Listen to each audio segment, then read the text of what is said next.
This is Retro Sports Radio. Visit RetroSeasons.com for more sports history. On December 15th, 1963, the Pittsburgh Steelers faced the New York Giants at Yankee Stadium in New York during Week 14 of the 1963 NFL season. Coming into this final game of the regular season, the Giants, coached by Allie Sherman, were in first place in the NFL East, needing just one win to clinch a trip to the championship against the Bears. The Steelers, led by head coach Buddy Parker, were a decent team with a 7-3-3 record. This is the local New York radio broadcast featuring announcers Marty Glickman and Al DeRogatis.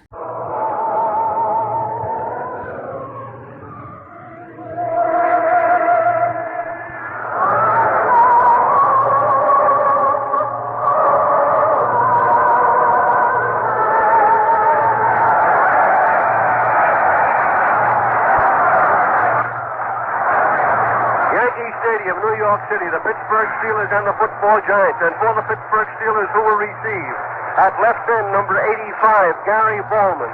At left tackle number 77, Dan James. At left guard number 62, Mike Sandusky. At center number 51, Buzz Nutter. At right guard number 72, Ray Lemick. At right tackle number 71, Charlie Bradshaw. At right end number 40, Preston Carpenter. At left halfback, number 33. At left halfback, number 33, Theron Sapp. At fullback, number 35, John Henry Johnson. At quarterback, number 15, Ed Brown. At right halfback, flankerback, number 84, Buddy Dial. For the Giants defensively, at left end, number 75, Jim Cabbage. Left tackle, number 77, Dick Modulewski. At right tackle, number 76, John Levatier. At right end, number 81, Andy Robustelli. The left linebacker, number 87, Jerry Hillebrand. The middle linebacker, number 70, Sam Huff. The right linebacker, number 82, Tom Scott. Defensively, the left cornerback, number 49, Erich Barnes. The left safety, number 25, Dick Pessman. The right safety, number 20, Jim Patton. And the right cornerback, number 22, Dick Lynch. The Pittsburgh Steelers being introduced, and here's Marty Glickman. Thank you, Joe Hassel. Good afternoon, everyone. As Joe indicated to you, the skies are clear. The weather is crisp and clear. Temperature in the high 20s. The condition of the field is actually varied, if I can put it that way. At the close end of Yankee Stadium, and from the 30-yard line down towards the goal line, the field is frozen almost completely solid. From that point out to about the 30-yard line on the open end of the stadium, it's partly solid and partly soft, and it's soft from the 30-yard line in at the open end of Yankee Stadium. So the footing may be uncertain in different parts of the field during the course of the afternoon. Both ball clubs are wearing cleats. It may be necessary to change the sneakers later this afternoon when the temperature drops, as it probably will during the course of the game. The field is almost entirely in shadow, only about the 30-yard line in at the open end of Yankee Stadium and diagonally towards the goal line is it now still in sunshine. And very soon the lights will be turned on here at Yankee Stadium, so there won't be a sudden difference during the course of the afternoon, during the course of the game, when it becomes so dark that the lights must be turned on. You probably can judge from the roar of the crowd that the Giants are now being introduced, and the defensive unit is making its appearance on the field. John Levatier, Dick Modulewski, Andy Robustelli, Jim Cabbage, the front four, Jerry Hillebrand, Sam Huff, Tom Scott, the linebackers, and the deep four of Erich Barnes, Dick Pessman, Jim Patton, and Dick Lynch. Alex Webster is in uniform today. He may play. He will not start. There's one of the Giants out there wearing sneakers. That's Jerry Hillebrand wearing basketball shoes. We can note the difference immediately. Sneakers are white that he is wearing. The rest of the ball club thus far in black football shoes. So one of the Giants at least is wearing sneakers today. Talked to Coach Allie Sherman on the field before the game. He said he would recommend to his ball club that they wear cleats. And now as the rest of the Giants squad comes running on the field, we see that several of them are wearing sneakers. Ken Bias, for one, is wearing sneakers. And I think Jerry Hillebrand, I know, is. And Lane Howell is also wearing sneakers. 11 weeks ago, the Pittsburgh Steelers trounced the Giants of Pittsburgh 31-0. I'm sure you know that Y.A. Tittle did not play in that game. In the long rivalry between these two teams, the Giants have won 32 games, Pittsburgh 21. 2 games have ended in ties. This is the 56th game between these two teams in regular season competition. If the Giants win today or tie, they win the Eastern Division Championship. If Pittsburgh wins, they win the Eastern title. Pittsburgh would have a record of 8 wins, 3 losses, and 3 ties. Disregard the ties. The record would be 8-3 for a winning percentage of .727. If Pittsburgh wins, the Giant record would be 10-4, and their record would be 7-14. So by percentage points, Pittsburgh would win the title if they win the ball game today. If this game winds up in a tie, the Giants will have a percentage of .769 and Pittsburgh 700. The Giants would win the championship. And of course, if the Giants win, that's it. Of course, the other most important ball game today is at Chicago between the Detroit Lions and the Chicago Bears. And if Chicago wins or ties in that game, they win the Western Division Championship. If Detroit wins that game, then the Green Bay Packers, who defeated San Francisco yesterday 21-17, Green Bay will have successfully defended the championship. But those are the various developments which this afternoon will bring to a close. And the two captains have met at midfield. The Giants lost the toss. Pittsburgh will be receiving. And for a word or two before we get into the ball game, let's call on Al DeRogatis. Well, Marty, you can really sense the great enthusiasm. Not only did I sense it in the locker room, but you can sense it here. The fans have really picked this up. And Marty, I look forward to a really great first quarter. These boys, both teams seem extremely loose, and I think we'll see some really ferocious hitting. Probably the Steelers will try to contain the football, keep it on the ground, see whether they can establish a running game. So a grade of the weight now will rest on the Giants' big 4 and the big 3 linebackers. It should be a really great first quarter. New York Giants are strung out along their own 35-yard line. They're wearing the home uniforms of blue. Gary Baldwin and Clinton Thomas back at the goal line are ready for the kickoff. Don Chandler moves forward and boots the ball. A low kick, end over end, bounding down into the end zone. And Clinton Thomas picks it up. And falling down in front of him was Gary Baldwin, who slipped. He's wearing cleats, and that's the closed, frozen portion of the field. Clinton Thomas did not run it out. It's an automatic touchback. And it's 1st and 10 now for the Pittsburgh Steelers on their 20-yard line. Just the start of things, of course, before a capacity crowd here at the stadium. Foreman slips out to the left side. Buddy Dial flanked out to the right. Ed Brown is the quarterback. Brown calls signals, takes it, gives off to Steeron Sapp, who slips up the middle for 4 yards. A fumble, the Giants recover. Steeron Sapp fumbled the ball, and the recovery was made by Jim Pat on the 24-yard line of the Steelers. Steeron Sapp slipped as he went into the line. And as he hit the ground, the ball squirted loose, and it was recovered by Jim Pat. 1st and 10 on the 24-yard line of the Pittsburgh Steelers. Y.A. Tittle calling for quiet as the Giant offensive unit is on the field now. Giffen flanked to the right side. The rest of the ball club is tight. Tittle calls signals, goes straight back to pass on 1st down. And he's rushed and hit down for a loss back to the 31-yard line. He could not find a receiver. He looked, raised his hand, lowered his hand again, looked some more, and then he was hit down hard by Frank Atkinson and Lou Michaels. A loss back to the 31-yard line, a 7-yard loss, and a 2nd and 17 for the Giants on the Steelers' 31-yard line. No score in the ball game. Al DeRogatis. On this kind of a field, a frozen field, an initial pop is awfully important. If the offensive linemen don't get off real big, it could be trouble. We might watch for a screen here, Marty. See where Frank Gifford is wearing sneakers. He's flanked wide out to the right side. Harrison and King are the deep back that goes to King. King runs off his own right tackle, cuts back, drives inside for 5 yards before he's pulled down at the 28-yard line. Bill King carrying. Joe Cooper and Mike Claudio combine to stop him. Ball placed down at the 28-yard line.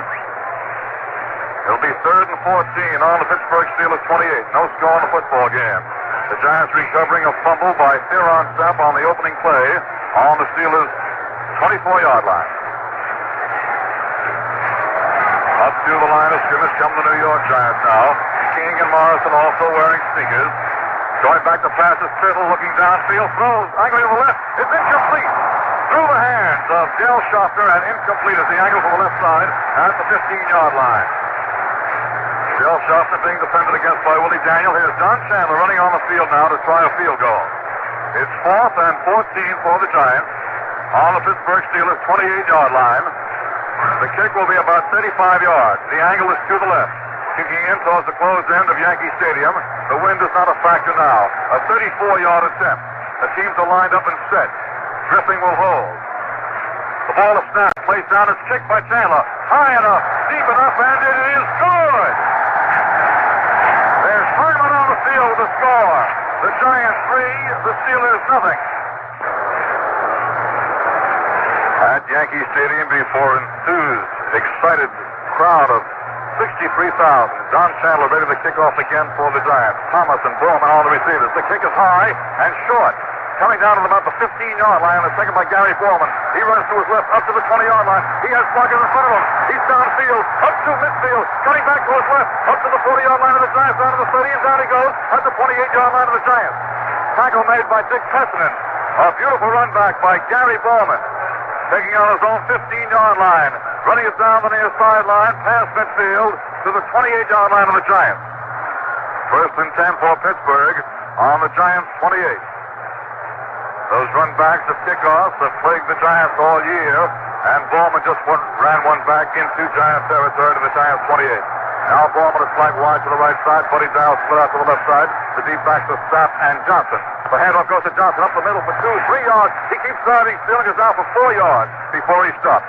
Down to the 24-yard line. Dick Modulewski pulled him down after he picked up 4. It'll be 2nd and 6 on the 24-yard line. Pittsburgh offensively has Theron Sapp and John Henry Johnson as the running backs. Ed Brown is the quarterback, a 10-year veteran. Buddy Dial, the flanker back. The ends are Carpenter and Bowman. Carpenter the split end. Rather, Bowman the split end and Carpenter the tight end. Ed Brown looking over the Giant defense as his ball club is at the line of scrimmage. Takes the snap back. Hands up to John Henry Johnson driving off right tackle. He stops for no gain. No gain on the play. As Sam Huff, John Levitier, and Eddie Robicelli come piling in to stop him for no gain. It'll be 3rd and 6 on the 24-yard line of the New York Giants. The score is Giants 3, Pittsburgh nothing. John Henry Johnson, last man to get to his feet. He was the ball carrier. Big, bruising, 6'2", 215 pounds. Al DeRogatis. Dick Lynch's been covering Buddy Dial here at the flanker in a man-on-man situation. Now the footing is pretty rugged. It looks as if Ed Brown might try to go with a down and out to Buddy Dial. Eddie Brown takes the snap back, goes straight back to pass. It's 3rd and 6. Throwing down the middle, and it's complete. A butt hook to Gary. No, he dropped it. He dropped it. He had it in his hand, and as he went to the ground, he dropped it. Incomplete.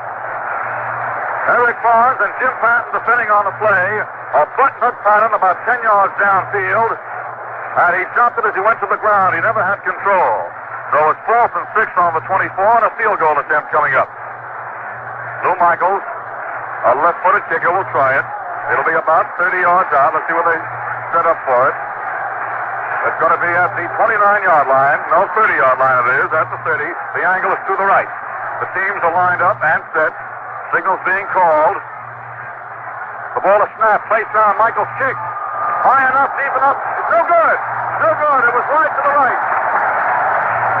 And the Giants still lead 3-0. And it's Giants ball as a result of the touchback. 1st and 10 on their 20-yard line.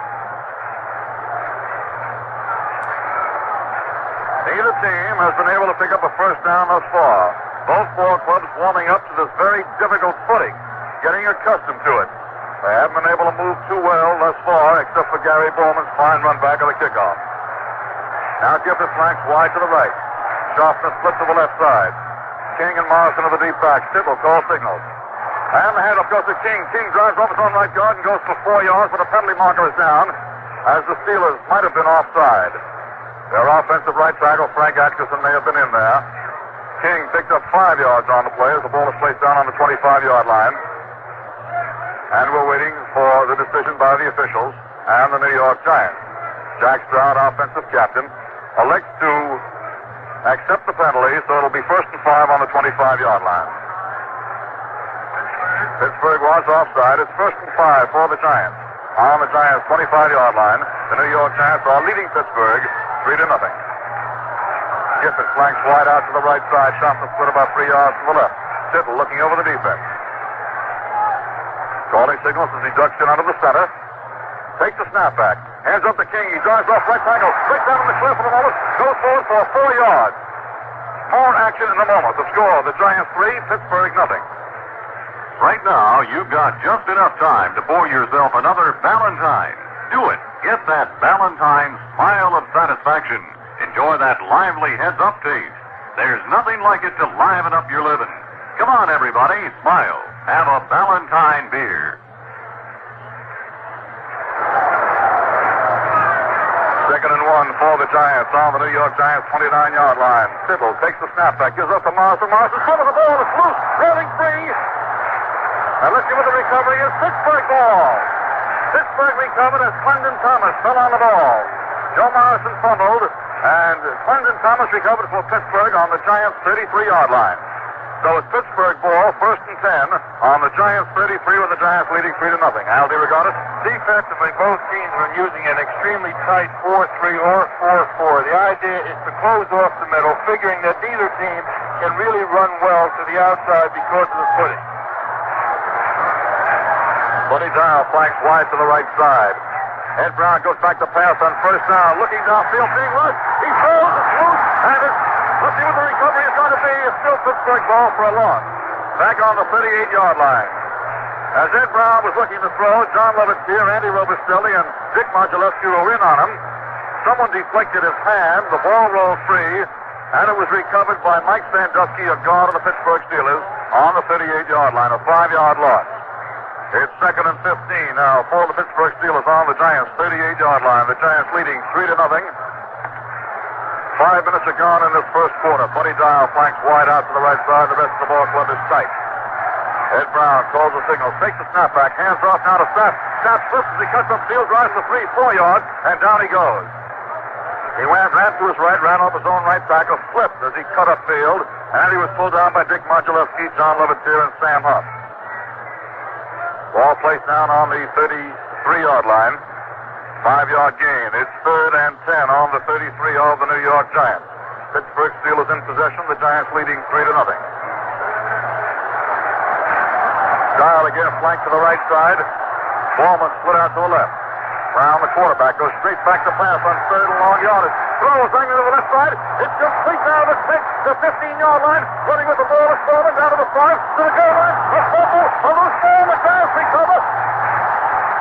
Eric Barnes is running it out along the near side to the 20-yard line, to the 25, up the left side. He has running room, running along the 30-yard line, and he's forced out of bounds at the 32.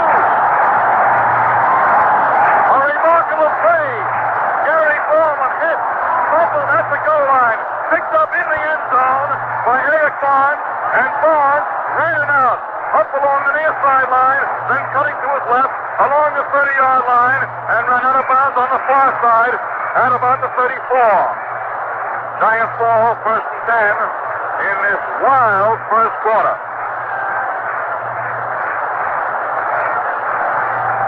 Giants come to the line of scrimmage. Y.A. Tittle calling for quiet. Gifford flank right. Sharpness split left. And now there's an official's timeout for just a moment as Y.A. Tittle cannot be heard by his Giant teammates. A fantastic play. They'll be talking about that one for a long time. As Eric Barnes picked up the fumble in the end zone and ran it out. He could have stayed in there for a touchback, but he ran it out. And he ran it out to the 34-yard line. Now quiet results, and the handoff goes to Joe Morrison running off his own left guard. He pulled down for a loss. As he tried his own left guard, he dropped for a 2-yard loss back to the 32-yard line, where it'll be 2nd and 12 on the 32. Joe Morrison carrying. And it would seem to me, Al, that the ball carriers particularly are having extreme difficulty, not only with their footing, but handling that cold football too. They really are, Marty, and perhaps the men that are having a tougher time are the men up front trying to get off a good block. 2nd and 12 on the 32, the Giants leading. And the handoff goes to Phil King. He busts up the middle, drives upfield, picks up 12 yards, up to the 43-yard line, 44-yard line. Good for a first down for the Giants. Mighty close to it at least, and they're going to measure. It was 2nd and 12. He picked up about 12 yards on that run, and the R6 ought to be brought out. Al DeRogatis? The Steelers have so far shown three different defenses. They've shown an odd man line whereby they put the right tackle head on the center. And that will leave number 70, Ernie Stauner, playing the weak side pretty much alone. And Ernie made a big play on that. Then they have switched down a second down situation, and they've come with a 4-4, again, with the two linebackers playing outside the two interior tackles, figuring that they're going to close off this middle very definitely. And then the defense they go with most of the time is pretty much their straight 4-3 defense. It was shy of a first down by about 3 inches. It'll be 3rd and inches. The ball is on the 43-yard line. Series began back on the 34 of the Giants. 3rd and inches. And Joe Walton has come in replacing Del Schaffner at split end. He probably will play a tight end now as the Giants go for the yardage. 3rd and inches on the 43. Gibbons flanked to the right side. The rest of the ball club is tight. Tittle, call signals, takes the snap back, gives to Morrison. Morrison, no! A quick pass up the middle. It's complete to Thomas. Thomas up to the 40-yard line of the Steelers. A beautiful fake by Y.A. Tittle. He faked the handoff to Morrison, stepped back, and threw over the middle of Aaron Thomas. Thomas was pulled down on the Steelers' 41-yard line. A fantastic gamble taken by the Giants. They had 3rd and inches in their own territory, and they threw for the first down to the Steelers' 41-yard line. 1st and 10 on the 41 of the Steelers. And Dale Schaffner comes back in, replacing Joe Walton. And the ends are Aaron Thomas and Dale Schaffner. Walton comes to the side. Gibbons flank to the right side. King and Morrison on the deep back. 1st and 10 on the Steeler 41. Tittle goes back to pass. Throws deep down to the left side to Schaffner. Way down. Touchdown! Touchdown!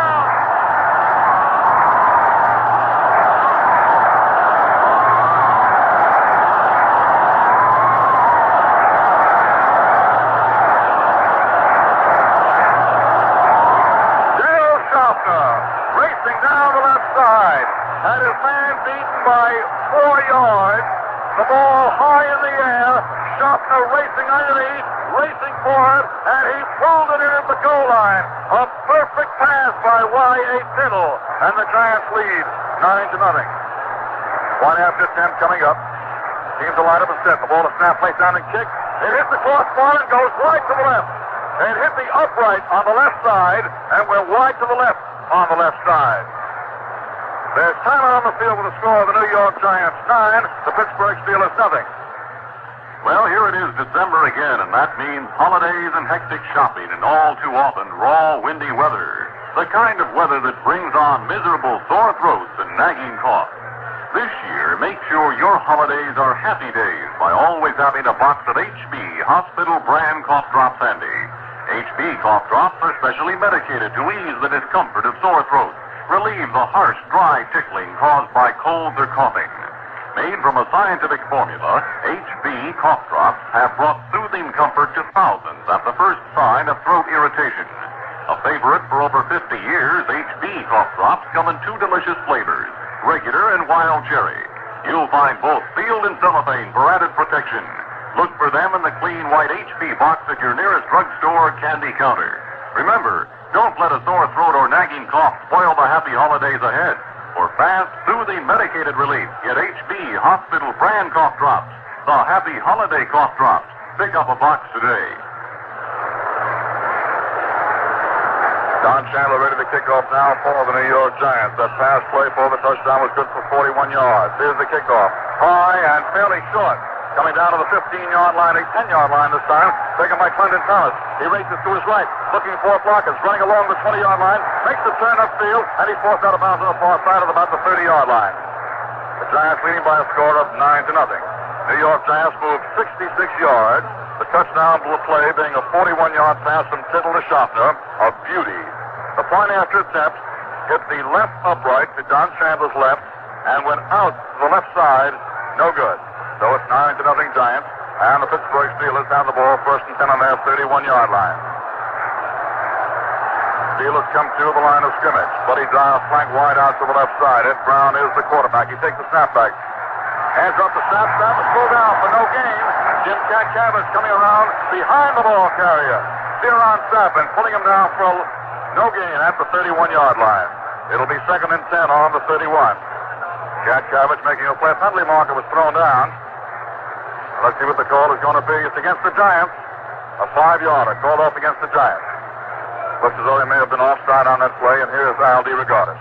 The Pittsburgh Steelers offensively, though they haven't really shown it as yet, are still moving very effectively. That offensive line is blowing very well, and they're opening some pretty good holes. The Giants, on some great individual efforts, have been able to stop it, but Pittsburgh can run that football, and their objective is to keep it on the ground. Their guards are pulling very well and doing a real good job of blocking. Well, it's 1st and 5 as the Giants were offside on the Pittsburgh 36-yard line. The Giants leading 9-0, 7.5 minutes to go in the first quarter. Handoff goes to Steele on Snap. He goes off his own left guard, drives for 1 or 2 yards, and he's held upright and then topples over as 3-4 of the Giants bring him to the ground. Here on Snap, the ball carrier. Ball placed down at about the 38-yard line. He picked up 2 yards on the play. It'll be 2nd and 3 on the 38-yard line of the Pittsburgh Steelers. The New York Giants are out in front by a score of 9-0. We'll pause for station identification. This is the Giants Football Network. WGY, the General Electric station in Schenectady.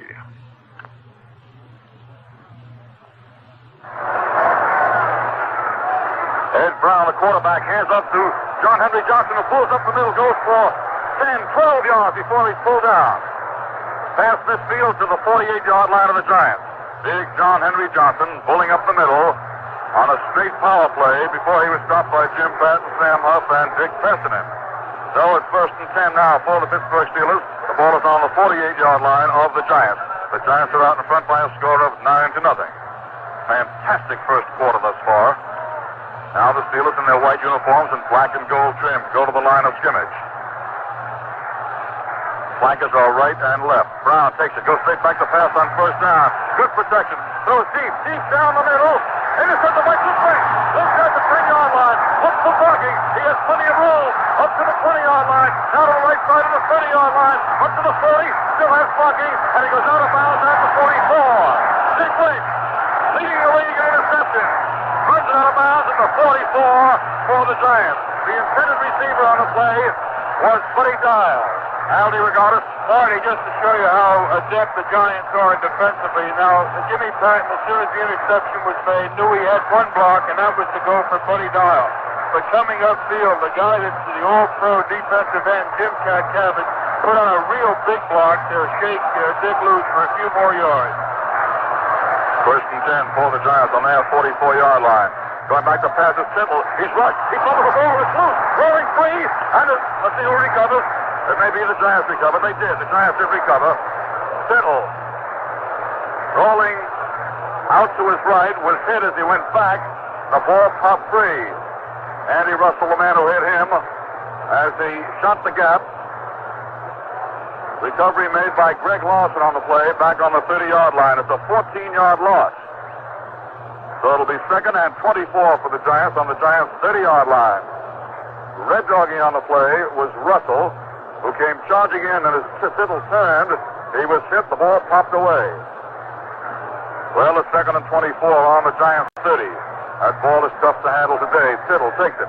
Goes back to pass. Now he has protection. Throws out to the right side. Completes to Morrison. Morrison back of the line of scrimmage. Runs along the near sideline. Up to the 30 again. And that's it. More action in the moment. The score. The Giants 9. The Steelers nothing. This is Jack Benny. I'd like to ask you to remember that holiday time means Christmas seal time. Christmas seals on all our holiday mail to fight tuberculosis. Make sure there are Christmas seals on every card, on every package, to help protect everyone from TB. Thank you. It's 3rd and 24 for the New York Giants on the Giants' 30-yard line. Giants are leading by a score of 9-0. Tittle going back to pass, slipping as he does, looks downfield, throws angling deep down on the left side to Schaffner. He's got it, and he's got it inbound, and it's good for the 1st down. A beautiful play up to the 46-yard line of the Steelers.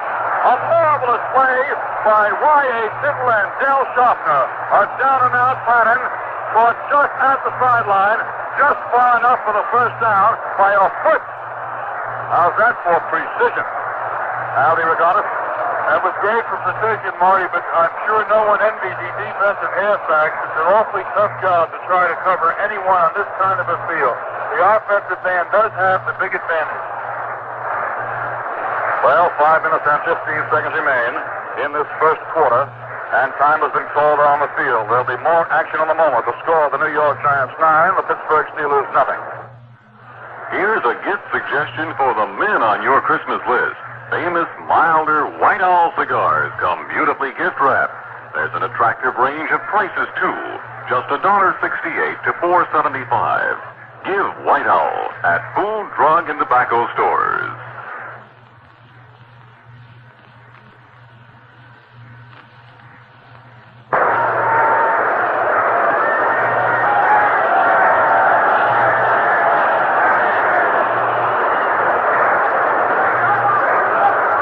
Out here at Yankee Stadium, a tremendously excited crowd watching the New York Giants lead the Pittsburgh Steelers by a score of 9-0.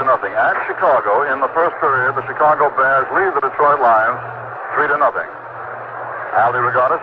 Marty, watching number 79, the left end for the Pittsburgh Steelers, Lou Michaels. He's a good boy and makes a real good outside charge. And I think Y.A. Tittle will probably try to trap him and hit to the inside of Michaels. Well, it's 1st and 10 on the Pittsburgh 46. Giants have the ball. Tittle calls the signals.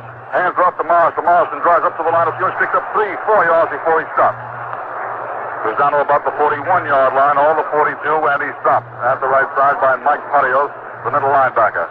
That ball placed down at the 42-yard line. He picked up 4. It'll be 2nd and 6 for the Giants on the 42 of the Pittsburgh Steelers.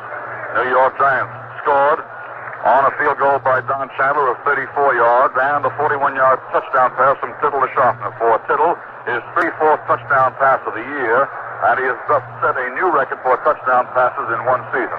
The old mark was 33, held by Tittle. Giants are at the line of scrimmage now. Tittle takes it, hands up to King. King goes up the middle, breaks away. He's going to fly 6, 7 yards, and then he's filled by Clinton Thomas. Good for another first down. Down to the 33-yard line of the Pittsburgh Steelers. Again, that trap play up the middle, and Phil King is running exceptionally well thus far today. He's really busting up in there. Ball is placed down at the 33-yard line. He picked up 9 on the play. 1st and 10 for the Giants on the Pittsburgh Steelers 33-yard line. Giants are leading by a score of 9-0 with 4 minutes and 10 seconds remaining in this first quarter. Frank Evans flanks to the right side. The rest of the ball club is tight. King and Morrison all the deep backs. Tittle takes the snap back, goes straight back to pass. Good protection, throws, hanging to the right side. Completes Thomas to the 20, and down he goes to the 16-yard line. Another first down for the Giants. Aaron Thomas pulled down on the play by Dick Haley at the 16-yard line. 1st and 10 for the Giants. On the Pittsburgh Steelers 16. The New York Giants are out in front 9-0. Aldi Regatas.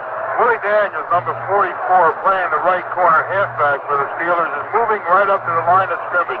And this is awfully dangerous when you're playing against a guy like Del Schaffner. 1st and 10 for New York on the Steelers 16. Flankers are right and left. Going back to pass to Tittle on first down. Being rushed, throws a screen out to the left. It's complete to Morrison. He has plenty of room. He's down to the 10. He slips and gets out of the 8-yard line. He slipped as he started to cut back. Remember, the Giants are going in towards the close end of the stadium. It's extremely hard there. The turf is frozen. He slipped at the 8-yard line, and the play picked up 8 yards. So it's 2nd and 2 on the 8. Had he not slipped, he might have gone all the way. He had blockers around him, also Steelers around him, but he was still on his feet until he slipped. Bob Schmitz was the man who pinned him down, but it was the slip that counted. 2nd and 2 on the 8 of the Pittsburgh Steelers. The New York Giants leading 9-0. Gifford flanks wide out to the right side. Tittle looking over that defense as he ducks in under the center. Calls the signal, takes the snap back, hands off to King. King goes up the middle, goes for the first down to the 5. 1st and goal to go on the 5-yard line. Big pile up at the 5-yard line. Let's see what that.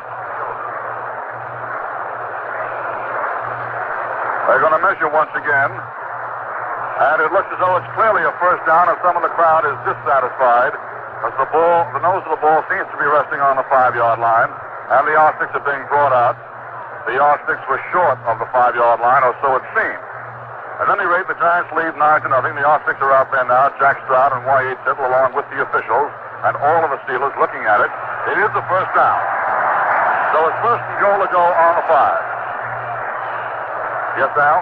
On that last play, Marty, the right side of the Giant offensive line really did a fine job. Jack Stroud really moved across there to Lou Michaels and really put a good block on him, as did Bookie Bowling on Joe Krupa. And the center, Greg Larson, shoots straight ahead to the middle linebacker, Myron Patios. First and goal to go on the 5-yard line. The Pittsburgh Steelers are packed in tight. It's an 8-3 defense. Tittle calls the play. Man in motion is Giffen. A pitch out to Giffen, circling around the left side. He's looking to pass. He stops. He runs back to his right. He's being trapped back there. He laterals back to Lawson. Lawson is pulled out of the 10-yard. No, another lateral. It goes to Giffen again. He throws into the end zone. Incomplete. What a play and a penalty marker as well. They were playing basketball with it, literally. Giffen came in motion. Took a handoff, swinging to his left from Y.A. Tittle. Was trapped back there. Lateral back to Greg Lawson. Lawson ran. Lateral to Tittle. Tittle back to Giffen. Giffen threw a pass to Thomas. Incomplete. Penalty marker. Oh, boy. And a penalty is against the Giants, a 15-yarder. Well, it was first and goal to go on the 5. Now it'll be first and goal on the 20-yard line. Fantastic first quarter. 1 minute and 54 seconds remain in this first period. The Giants lead 9-0. Yes, Al? Marty, now the Pittsburgh Steelers will probably figure the Giants for the pass. They're going to be putting on a real big rush. We might look for Y.A. Tittle to come with a fake dive and then come with a draw, giving it to the second man. The idea of the fake dive is to pull the linebacker over. First and goal to go on the Steelers' 20-yard line. Y.A. Tittle calls signals, takes the snap back, rolls out to his right to pass. Good blocking back there. Throws out to the right side, and is intercepted by the Steelers on the 2-yard line. And pulled down at the 5-yard line is Andy Russell. A high arcing pass intended for Frank Gibbons. Intercepted, and it's first and 10 for the Pittsburgh Steelers. On their 6-yard line is where it's placed down. The Giants still leading 9-0. So the Pittsburgh offensive unit comes in there now. Giant defensive unit, which you know so well, on the field. For the Steelers, Stapp and Johnson, the D-backs. Ed Brown, the quarterback. Buddy Down, the flanker-back. The ends are Carpenter, the tight end, and Borman, the split end. The tackles, James and Bradshaw. The guards, Sandusky and Lemick. The center is Nutter, Buzz Nutter. First and 10 on their own 6-yard line. The handoff goes to Stapp. He sends it to the line of scrimmage. No gain, maybe a yard. More action at the moment. The score, the Giants 9, the Steelers nothing. Line of the Steelers. And the handoff goes to Stapp again. Stapp stopped at the line of scrimmage. Maybe a yard on the play. Sam Huff and Dick Modulewski stopping them there. And now the New York Giants defensive unit seems to be containing that offensive club of the Steelers well on the ground. Al DeRogatis. The Giant defense, Marty, they're moving up and playing it extremely tight right in the middle. Now, Jimmy Patton, playing the weak side safety, is moving up to the line of scrimmage, making it virtually a 4-4 or an 8, depending on how hard a charge the linebackers give. Now it's 3rd and 9 on the 7-yard line of the Steelers. And the handoff goes to Big John Henry Johnson for 2 yards, 3 yards, and he stopped. And now the Pittsburgh Steelers are forced to punt. He picked up 3 yards up to the 10-yard line. So it'll be 4th and 6 on the Steelers' 10. And the Pittsburgh Steelers are forced to punt. John Levitier and Tom Scott came in to stop them. The quarter will end, and that's the gun. That's the end of the first quarter with a score of the Giants 9, the Pittsburgh Steelers nothing. Well, here at Yankee Stadium, they're talking about the first quarter of play, and they will be talking about it for months and perhaps years to come. The Giants out in front 9-0. Ed Brown, the quarterback, is also the punter for the Pittsburgh Steelers. The 10-year veteran is 6 yards in his own end zone. Twin safety for the Giants are Dove and Pessinen. Waiting for the snap from center. It comes back to Brown. Brown moves forward and boots that ball. Just does get in the way. A good kick. Out to the Giants' 45-yard line. Taken there by Pessinen.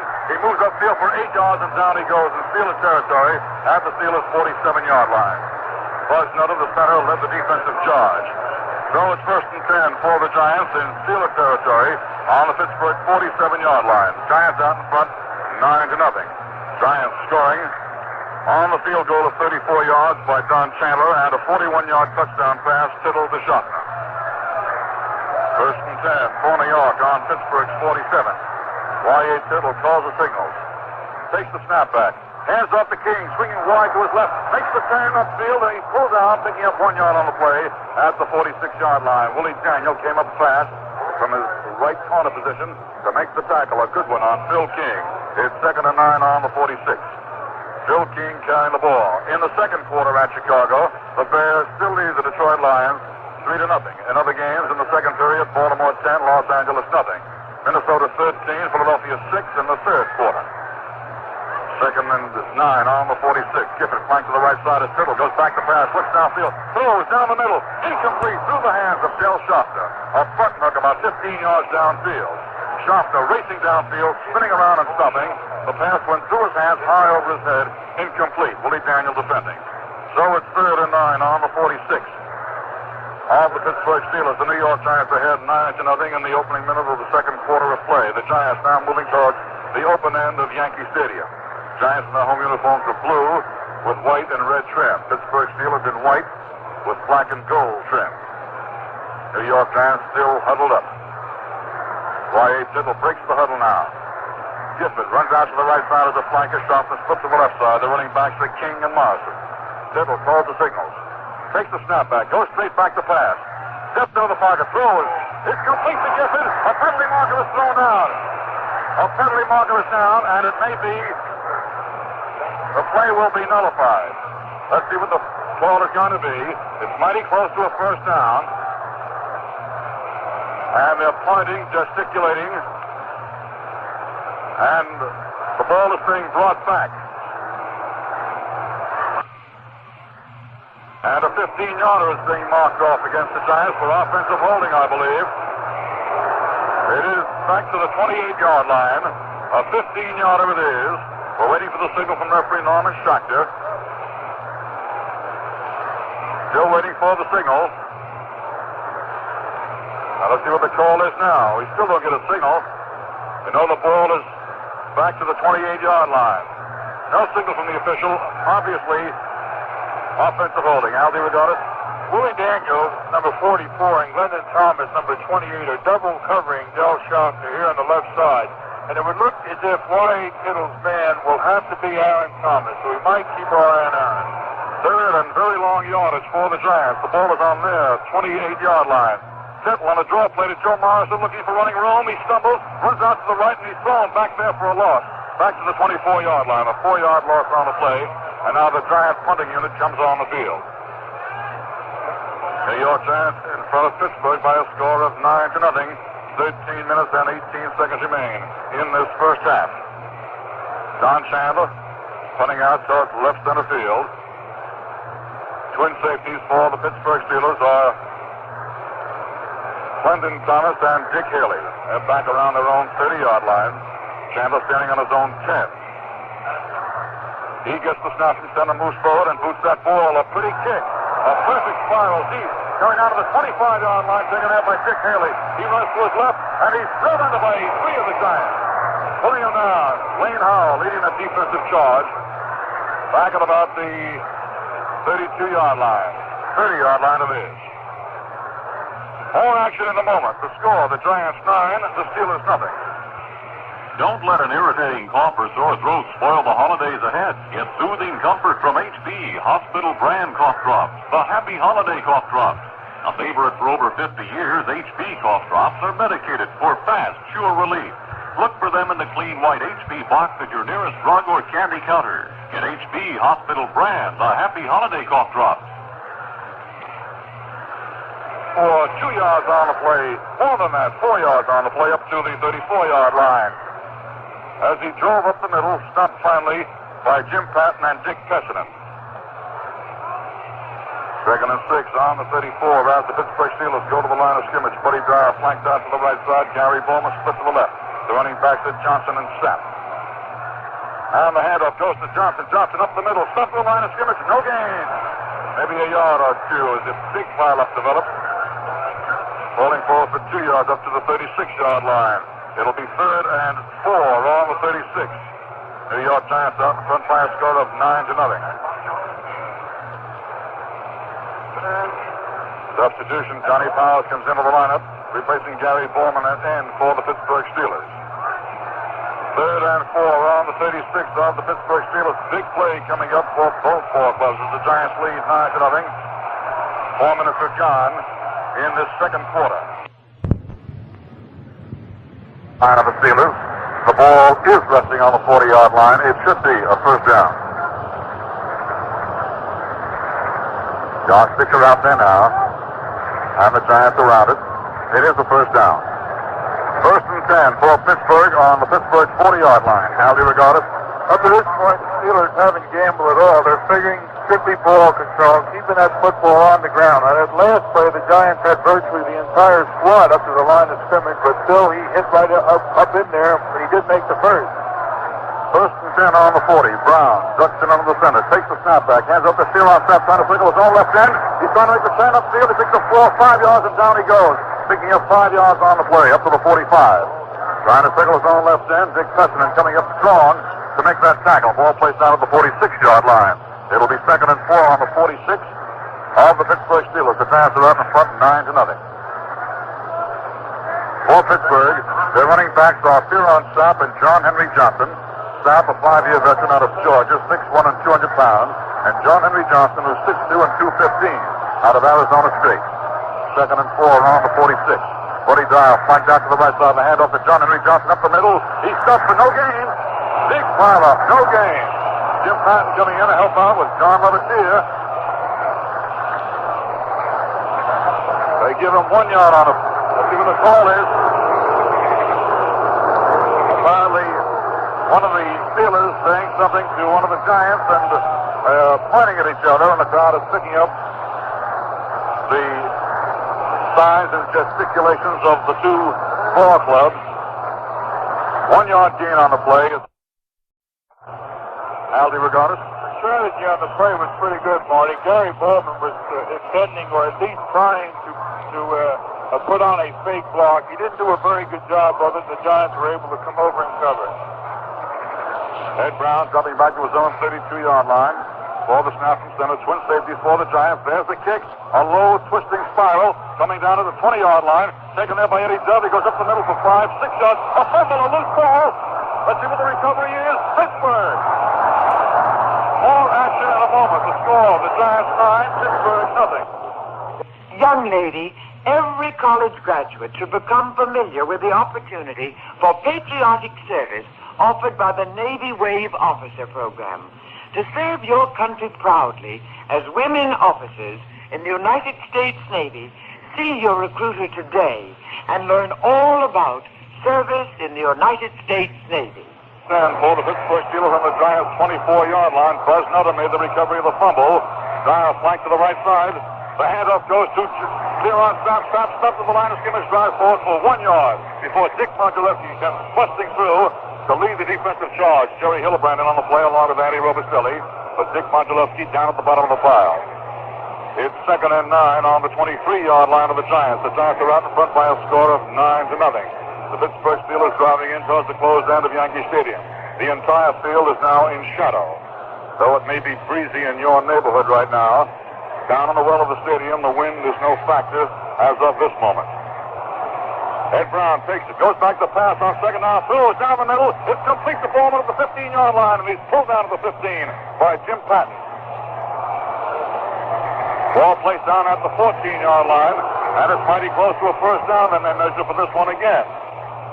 Mighty close to a first down. It'll be third and inches or first and 10 on the 14. It's third and inches. Third and inches on the 14-yard line. The play began on the 24-yard line, or the series began on the 24. So it's third and inches on the 14 of the Giants. Powers comes into the end, replacing Gary Bowman. The Giants are leading 9-0. 7 minutes are gone in the second quarter. Ed Brown, the quarterback. Takes the snap back. Gives to John Henry Johnson. He may have been stopped. He fell forward at the line of scrimmage. He went up the middle. See Jim Katchavich, John Levitier, Dick Modulewski, and let's see where that ball is going to be placed down. It's short of the 14-yard line, so it's fourth and 1. Fourth and about 2 feet. Fourth and 2 feet at the 14. It looks as though the Steelers are going to go for it. The Steelers have not sent in, or they have Michael on the sideline. He's not in yet. And they're going to go for it. 4th and 2 feet on the Giants' 14. Ed Brown, the quarterback. Takes the snap back, gives the snap. Snap is. He fell forward. He fell forward. It's very close. It's very close. A big pileup. He went off his own left guard. Officials timeout.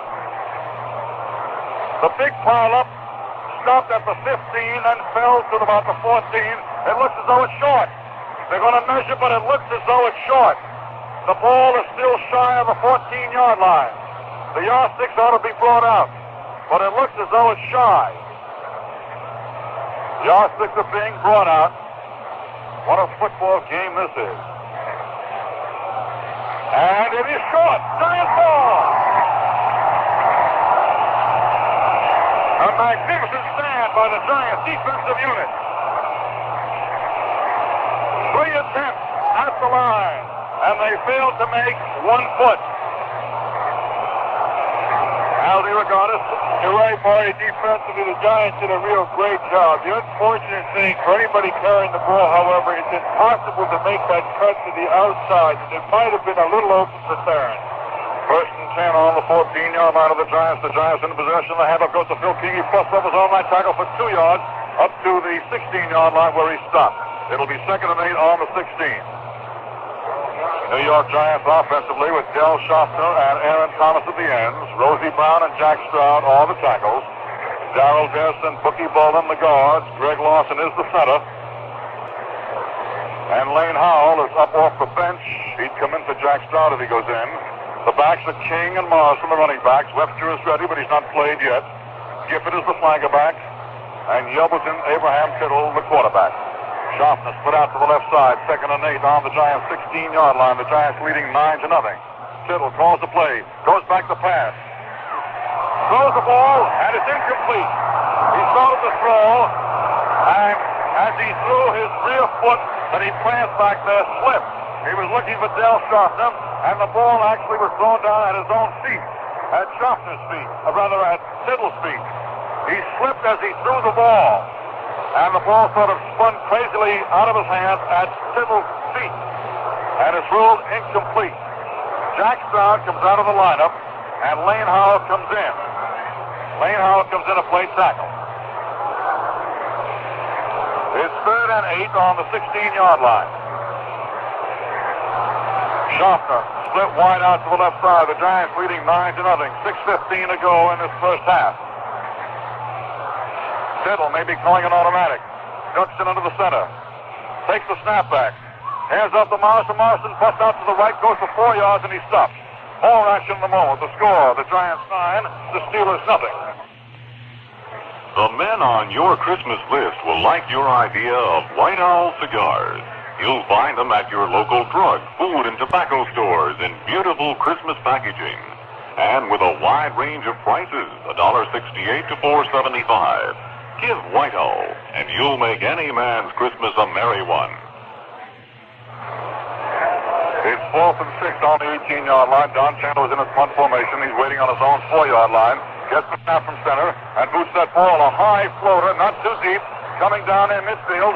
Bounding down towards the 40-yard line. Picked up by Quentin Thomas. He slips as he picks the ball up. And down he goes, and he's pinned down by 2 of the Giants. Lane Howell in on the tackle, along with Mickey Walker. The Giants are leading 9-0. 5.5 minutes remain in this first half. It's 1st and 10 for the Pittsburgh Steelers, and the ball is down on the 38-yard line of the Steelers. Al DeRogatis. The Giants, figuring if the Steelers are running on a 1st and 10 situation, are generally moving Jimmy Pat, who generally makes the decision right at the line of scrimmage in a 4-4. Eddie Brown may try shortly to change his strategy and go to the air. Eddie Brown now goes back to pass on 1st down. He's being rushed, looks out to the left, throws over the middle, and is caught by Buddy Dial at the midfield line. He runs to his left along the 50-yard line, and down he goes at the 50. Eddie Brown was rushed very hard on the play, but he sidestepped tacklers, and he was finally got rid of that ball up the middle to Buddy Dial to the midfield line. It's good for 12 yards and a 1st down. There's a near altercation on the field amongst the Steelers and Giants. And then talking with Buzz Nutter, the offensive center of the Pittsburgh Steelers. Let's see what the ruling is going to be. We get no signal from the officials. The ball is down on the 49-yard line of the Steelers. It's good for a first down. A penalty refused by the Steelers. Defensive holding. So it's first and 10 for the Pittsburgh Steelers on the 49-yard line of the Steelers. The Giants are out in front by a score of 9-0. 5 minutes remain in this first half. Buddy Dial flanked wide out to the right side. Gary Bowman split to the left side. And the handoff goes to Snap up to the middle of the line, and he stopped. No gain. Maybe a yard loss on the play. They're trying the middle of the Giant line, but that Giant line is holding solidly in the middle with Sam Huff, John Lovett-Sear, Dick Modulewski, along with Tom Scott, all in on that last play. No gain. 2nd and 10 on the 49. Yes, Al? We'll more than likely now see the Giants go into what they like to call their Sam One, or the weak side safety and Sam Huff moving up to the line of scrimmage and trying to put as much pressure as possible. This means the middle could be open, and we might watch for Gary Bowman. Well, it's 2nd and 10 on the 49 as Brown looks over the Giant defense, and the Giant defense moves, goes into the line. John Henry Johnson takes it, goes up the middle, picks up 4, 5, 6 yards on the play before he stops. As he picks up 6 right down to the Giants' 45-yard line. To the Giants' 44 is where it's placed now. 7-yard gain is 3rd and 3 on the 44. Big John Henry Johnson going inside his own left tackle. So another big play in this ball game. 3rd and 3 on the Giants' 44-yard line. The Giants leading 9-0. 4 minutes to go in this first half. Buddy Dial flanked again wide out to the right side. Rest of the ball club is tight. Giant defense is packed in solid 2. Brown takes it. Hands off now to Snap, trying to go wide. Cuts back inside. He picks up 4 or 5 yards. Good for the first down. He's down to the Giants' 37-yard line. He picks up 7 yards on the play where Jim Patton and Dick Fessenden made the tackle. So it's 1st and 10 for the Steelers. On the Giants' 37-yard line, the New York Giants leading 9-0. 3.5 minutes to go in this first half. And time may become a factor in the course of this grinding, grueling drive of the Pittsburgh Steelers. Moving along the ground most of the way, trying to go inside the tackles. And now the Giants have called for a timeout. So there's timeout on the field with the score. The New York Giants 9, the Pittsburgh Steelers nothing.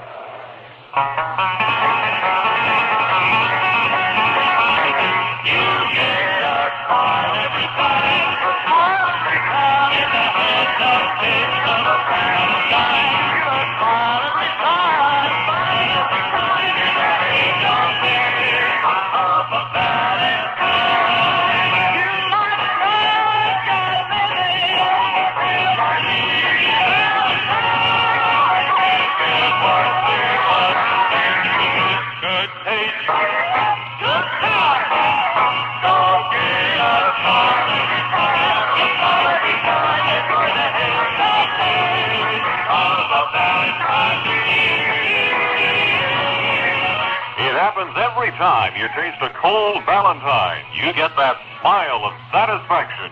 You're refreshed because Valentine's lively heads-up taste keeps satisfying beer after beer. Come on, everybody, smile. Have a Valentine beer.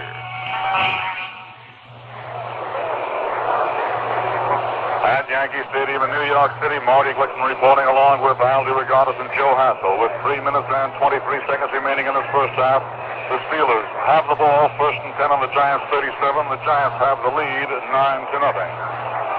John Henry Johnson running into the huddle now. He was talking to Coach Buddy Walker on the far sideline.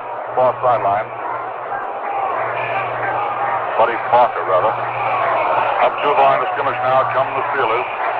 Buddy Dow split to the right side. Bowman flanked to the left side. Going back to pass to Brown on first down with plenty of time back there. He throws deep into the end zone. Incomplete. Intended for Gary Bowman. Incomplete at the goal line. We'll pause now for station identification. This is the Giants Football Network. Your dial is set at 810, the smoothest sound around. WGY Schenectady. Our temperature 17 degrees.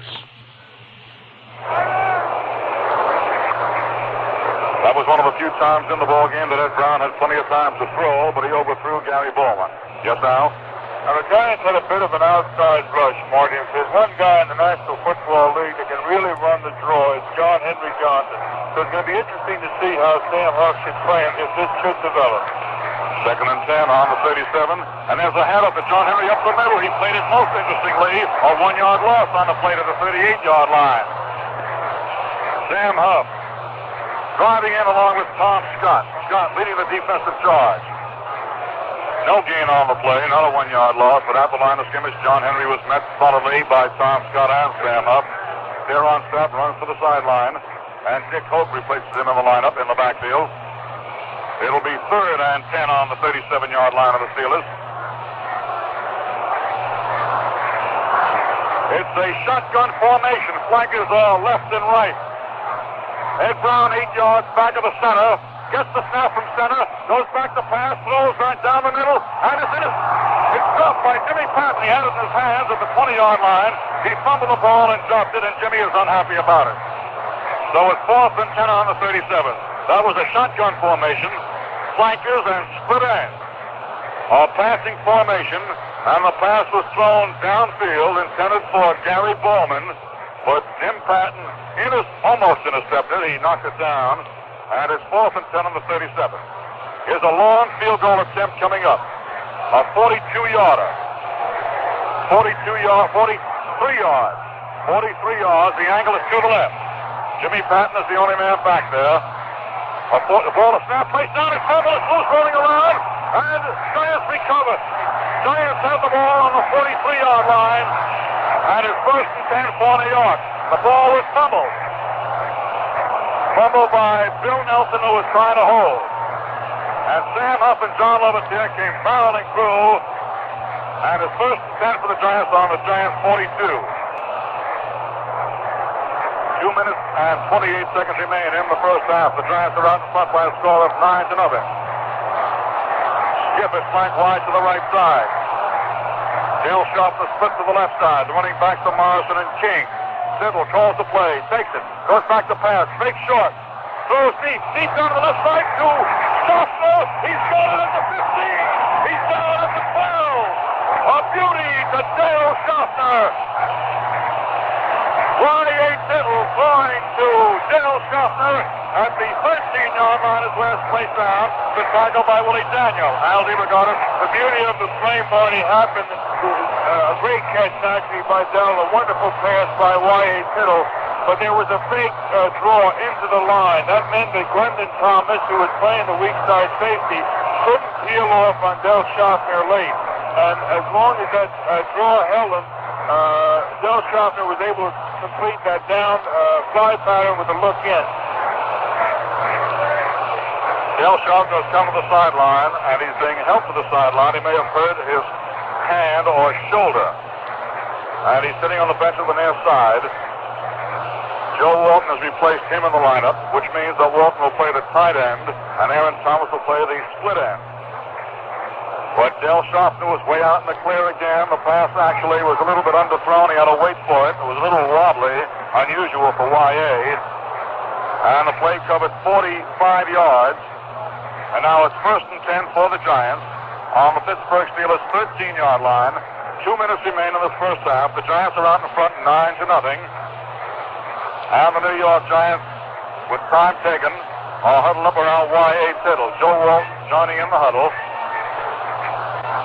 And Y.A. Tittle most anxious to get that ball club underway again, looking out towards the official, holding that clock. And the whistle should sound in just a moment. Yes, Al? Giant offensive line, Marty, are really doing a fine job now blocking. They're showing real good balance and making a good initial pump. Now here's a situation where Y.A. Tittle likes to come with that cross that we were talking about last week. However, I'm sure the Steelers know that they do like this, and we might watch Y.A. come with the cross pattern, but possibly swing Joe Morrison to the right and throw to Joe. Now play about to be resumed. 1st and 10 on the 13. Y.A. Tittle looking right and left. Takes the snap back. A draw play to Joe Morrison. He goes up the middle, trying to swing wide now. Goes down to the 10-yard line to the 8-yard line. Right down to the 8-yard line. Joe Morrison carrying for 5 yards. It's 2nd and 5 on the 8-yard line of the Pittsburgh Steelers. The clock is running. 1:45 to go in this first half. Monty Olson and Daniel combine to make the tackle. and the Giants hustle back into their huddle. A draw play up the middle and angling out to the left side. Clock is running, 1:30 to go in the first half. 2nd and 5 on the 8. Tittle takes it. Hands up to King, going wide. King cuts back inside the end, drives down to the 3-yard line, to the 2. And he stops the 2. It should be a first down in there, or very close to it. Time is called by the officials and by the Giants. Dale Schofter is walking into the Giant locker room with 1 minute and 18 seconds to go in the first half. Schofter is on his feet and walking into the locker room. We sure hope he'll be back out for the second half. But time has been called by the Giants, stopping the clock. Now we get to stay tuned till halftime for the latest worldwide news and up to the minute sports. Meanwhile, at Chicago, still in the second period, Chicago Bears 3, Detroit Lions nothing. Here's Al DeRogatis. The footing at the end of the field where the Giants are now driving is much better than down here to our right side. The right side, the close end of Yankee Stadium, is frozen. Now on the last play, the guards both moved very well and put a real good block, as did Joe Wolf. However, the significant thing was that Phil King was able to make that cut. He would have had a very difficult time had his team been driving in the opposite direction because of the frozen field. A real advantage. Well, it's first and goal to go on the 3-yard line. 1 minute and 18 seconds remain in this first half. The Giants still have one more timeout left to them. They called a timeout earlier in the half. So it's first and goal to go on the 3. Tittle calling the signals at the line of scrimmage. Gifford flank to the right side. Tittle takes the snap back, goes back to pass. Throws into the right corner. Touchdown! Dawson scores!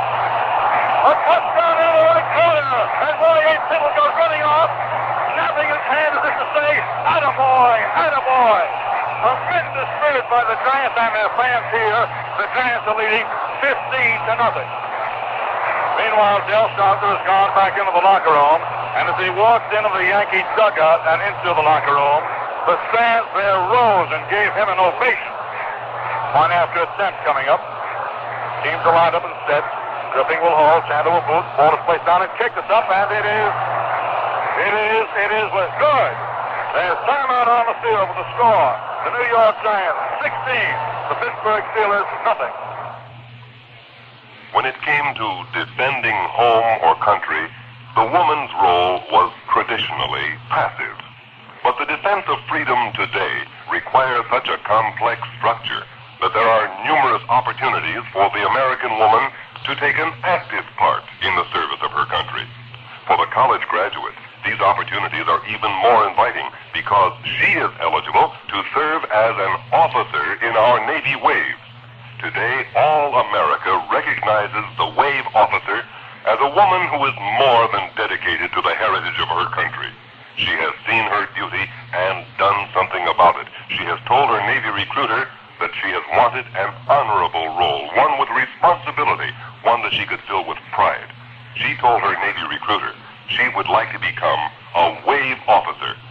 If you're a college graduate, may we suggest you do the same thing? You'll be helping yourself and your country. See your Navy recruiter today.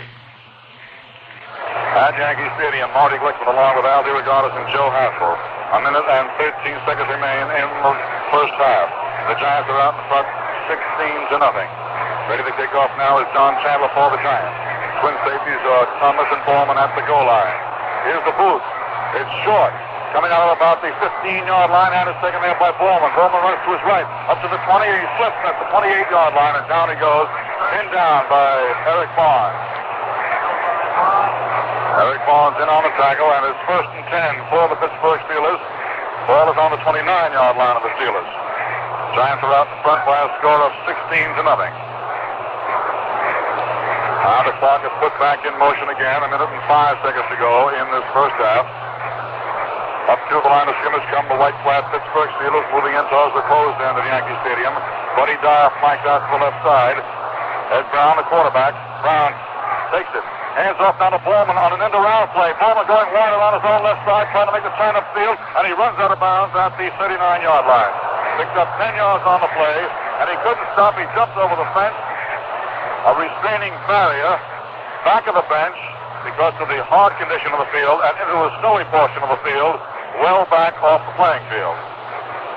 He picked up 9 yards on the play, 9.5. It'll be second and inches. The ball is on the 39-yard line. 49 seconds to go in this first half. Pittsburgh Steelers looking to get within field goal kicking range, and of course looking to go all the way through if they can. On that play, Bowman flying the right end, came around on the reverse, an end-around play, circling his own left end. Buddy down left flank to the right side as Ed Brown goes back to pass, looking downfield, throws down the middle, and is caught by Buddy Dial at the 40-yard line, and down he goes, a fumble, a loose ball, with the whistle blew, and an official is knocked down by Mike Sandusky, who ran into him accidentally. The ball was picked up by Dick Pestinen, but the whistle sounded at the 38-yard line, 37-yard line of the Giants, and the Steelers call timeout to stop the clock. It'll be first and 10 at the 37 of the Giants when play is resumed, with 40 seconds remaining in this first half. Pittsburgh stops the clock now, and those Steelers are dangerous. Buddy Dial going down and faking to the outside, going over the middle that time, pulled down by Eric Barnes. New York Giants have 16 points. First, on a field goal by Don Chandler from 34 yards out. Then on a 41-yard pass play from Tittle to Schaffner, climaxing a 66-yard drive. And then they moved 58 yards with the scoring drive, the scoring thrust being a 3-yard touchdown. A pass from Tittle to Morrison in the end zone. Here's a score from Chicago. Detroit has scored to lead Chicago in the second period. Detroit 7, Chicago 3. Detroit 7, Chicago 3 in the second quarter. Al DeRogatis. More than likely now see the Giants go into their blanket defense, trying to take away any of the deep pass patterns from the Pittsburgh Steelers. So more than likely, we'll probably see Ed Brown forced to go over the middle short. Here's the shotgun formation now for the Steelers. Brown, 8 yards back in the center, throws over to the left side, and it's caught inbounds by Press Carpenter at the 29-yard line. An 8-yard gain on the play. It'll be second and 2 on the 29 of the Giants. That's that shotgun formation, a spread formation, with Ed Brown, the quarterback, 7 or 8 yards back of the center. Both ends split, flanker backs on either side, and they're spread out all over the field on that particular formation. The line is also split about 1.5 yards to each man at the line of scrimmage. Now they go into the T formation, second and 2 on the 29-yard line. 16-0, the Giants lead. 35 seconds to go in the half. Steele on snap, carries the ball, stumbles, runs to his right, trying to make the turn upfield, and down he goes to the 21-yard line, picking up 8 yards on the play, and the clock is stopped again by the Steelers, calling timeout. Ball placed down at the 21-yard line of the Giants. Good for a first down. He picked up 8 yards. Steele on snap, carrying until he was tackled by Dick Pestinen. And the Pittsburgh Steelers have moved upfield in a big hurry from their own 29-yard line after the kickoff, following the Giants' second touchdown. Now to the Giants' 21-yard line. 27 seconds remain in this first half. And these National Football League teams are particularly adept in the final 2 minutes of the game or the half of moving that ball rapidly and conserving that clock. Al? Marty, I'm sure Ed Brown feels that actually the big thing to get is the TD. However, he will settle for a field goal, and he's not about to take any chances. So more than likely, knowing that the Giants are going to be playing, as I mentioned before, the deep spot, so that the TD isn't the likely thing, Ed Brown might just gamble, and he may try to come with a draw, figuring the Giants for a big, hard pass rush. And if he comes to that draw, again, as I mentioned earlier, the John Henry Johnson, this boy can really move. Well, it's first and 10 on the Giants' 21-yard line. 27 seconds remain in this first half.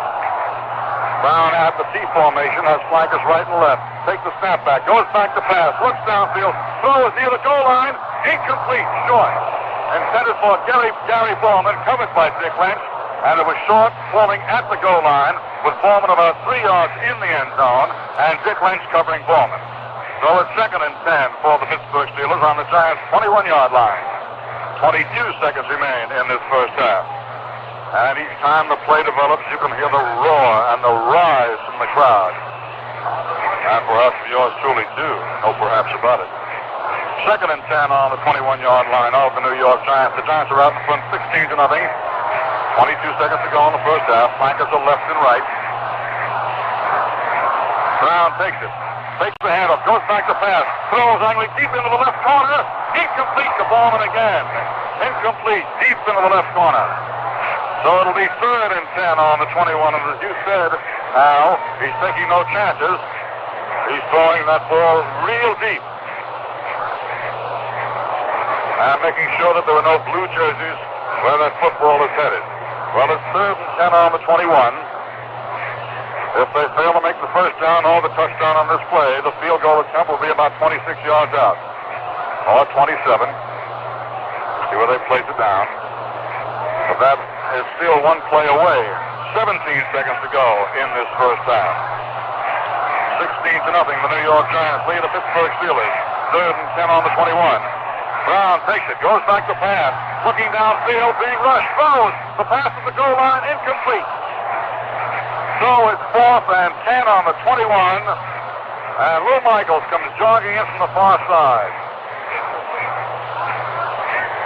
12 seconds remain in this first half. The Giants are out in front 16-0. Lou Michaels has attempted 2 field goals thus far and has missed 2 field goals. And Ed Brown is going to be holding. Ed Brown from 27 yards out. Angle is to the left. Keeps the lineup in set. The ball is snapped. Placed down. It's kicked. High enough. Deep enough. It is good. So it's 16-3.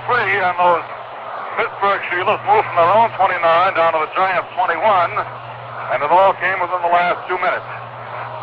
Less than that. Last minute and 18 seconds, as I recall.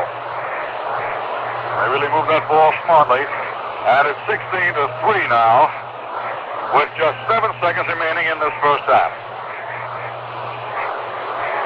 Giants finally gave up the score, a 27-yard field goal by Lou Michaels. Charlie Killett and Eddie Dove are in twin safeties. Joe Morrison back at about the 10-yard line. Those men, 2 men, Killett and Dove, have not played much in their cold. Joe Morrison, of course, has been inoffensively all game. The running backs for the Giants have been Morrison and King, with no exception. 7 seconds remain in the half. The Giants are out in front 16-3. Now Michaels back there at his own 30. Begins to move forward, and the wind blows the ball off the kicking tee.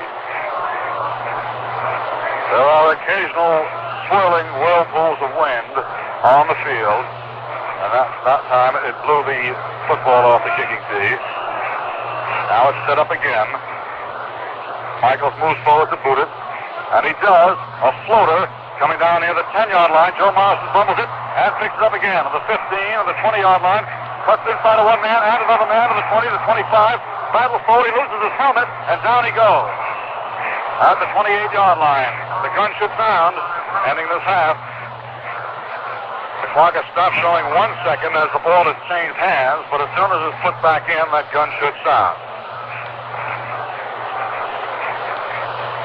And there it is. So that's the end of the half. The score, the New York Giants 16, the Pittsburgh Steelers 3. Here with his between half guest is Hank Greenwald. Hank? When it comes to getting player talent, the New York Giants have taken a backseat to no one. And the man assigned to scouting the talent each year is their former coach and my guest here at halftime today, Jim Lee Howell. Many of today's Giants, of course, played under Jim Lee, who retired from the coaching end of it just 3 years ago. Jim Lee, as a former coach, do you find yourself sitting at a ball game, coaching along with the coaches on the field? Do you find this is something that you're able to resist, or is it just something that you just almost have no control?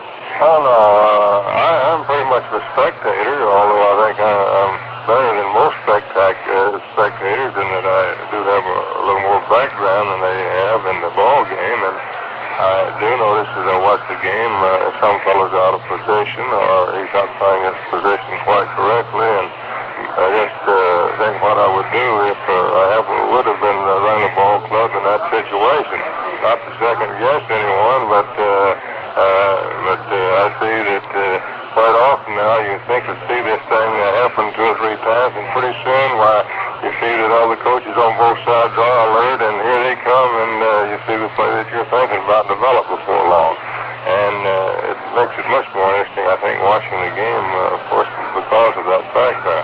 an awful lot of pride to watch some of the fellas who may have started their careers here with the Giants while you were coaching and to see them develop as you watched them, doesn't it? Oh, yeah. So that's, I think, one of the greatest satisfactions you get out of coaching is you work with the players, no matter whether it's the college level, high school, or pro. You have this association and fellowship and comradeship and the respect for each other, the players of different position, and they in turn for the coaches. It's just something I think is like in maybe some of the other fields. And we have such a great extent in coaching. That is a marvelous thing. And of course, being in the scouting business now, these boys that you have to go out and make an opinion on, a recommendation, it's nice to see them with all the other teams and the ones that make it and the ones that don't make it. That's also very interesting. It's very interesting to have coached some of the all-star games and have such great performers there and then see how they will come along. For instance, one year coaching the Senior Bowl, the best end I'd seen in a long time coming out of college was one named Gil Cogdell. And he turned out the very next year to be the outstanding Rookie of the Year for Detroit. Then the next year down in the same game, I have a boy named Aaron Thomas.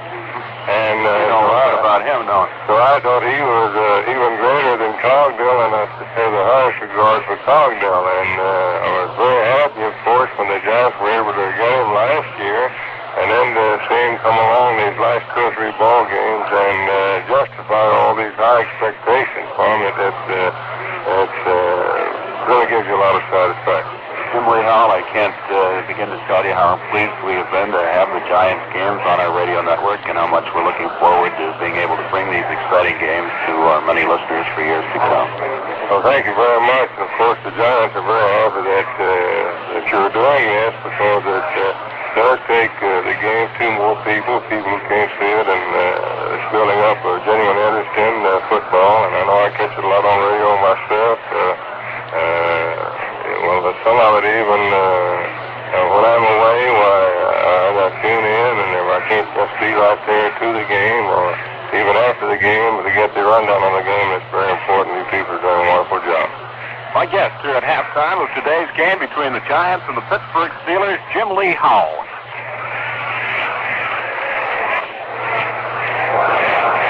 The Giants are on the near side, the Pittsburgh Steelers on the far side. A drill team completing its halftime entertainment and marching off the field out towards the open end of the stadium. Y.A. Tittle back on the bench, warming up. Throwing the ball to Joe Walton and to Hugh McElhenney. Y.A. goes back a couple of steps, sets, and then he throws downfield. Y.A. wearing half basketball sneakers. Under the ankle, low-cut sneakers. They're black. Because we are accustomed to seeing Y.A. with those old-fashioned high-top football shoes. Well, now the New York Giants go out to receive this kickoff. They lost the toss at the start of the game, and now they have the option at the start of the second half, and they are receiving, as Joe Hassel told you. The lights are on, as they have been, and although the sky is still a bright blue, we can see the effects of the sun's rays on some of the buildings in the background near Yankee Stadium. The field is entirely in shadow. There is even lighting on the entire field. Wind is swirling down on the field, but not severely and not with any great consistency. Now Lou Michaels is teeing up the football at his own 40-yard line. Left-footed kicker, you know. Twin safeties for the Giants at the goal line are Killett and Dove. Joe Morrison at about the 10-yard line. Ready for the second half kickoff. Giants leading 16-3. And there's the boot. High and deep. This one is a good one. It hits the upright, the right upright, and it's an automatic touchback. So it's 1st and 10 for the Giants on their 20.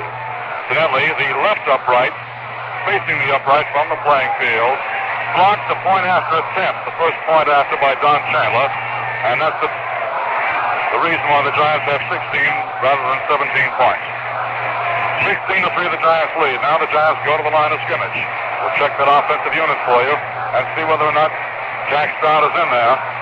1st and 10 on the 20-yard line. And the handoff goes to Phil King. King puts up the middle for 5-6 yards.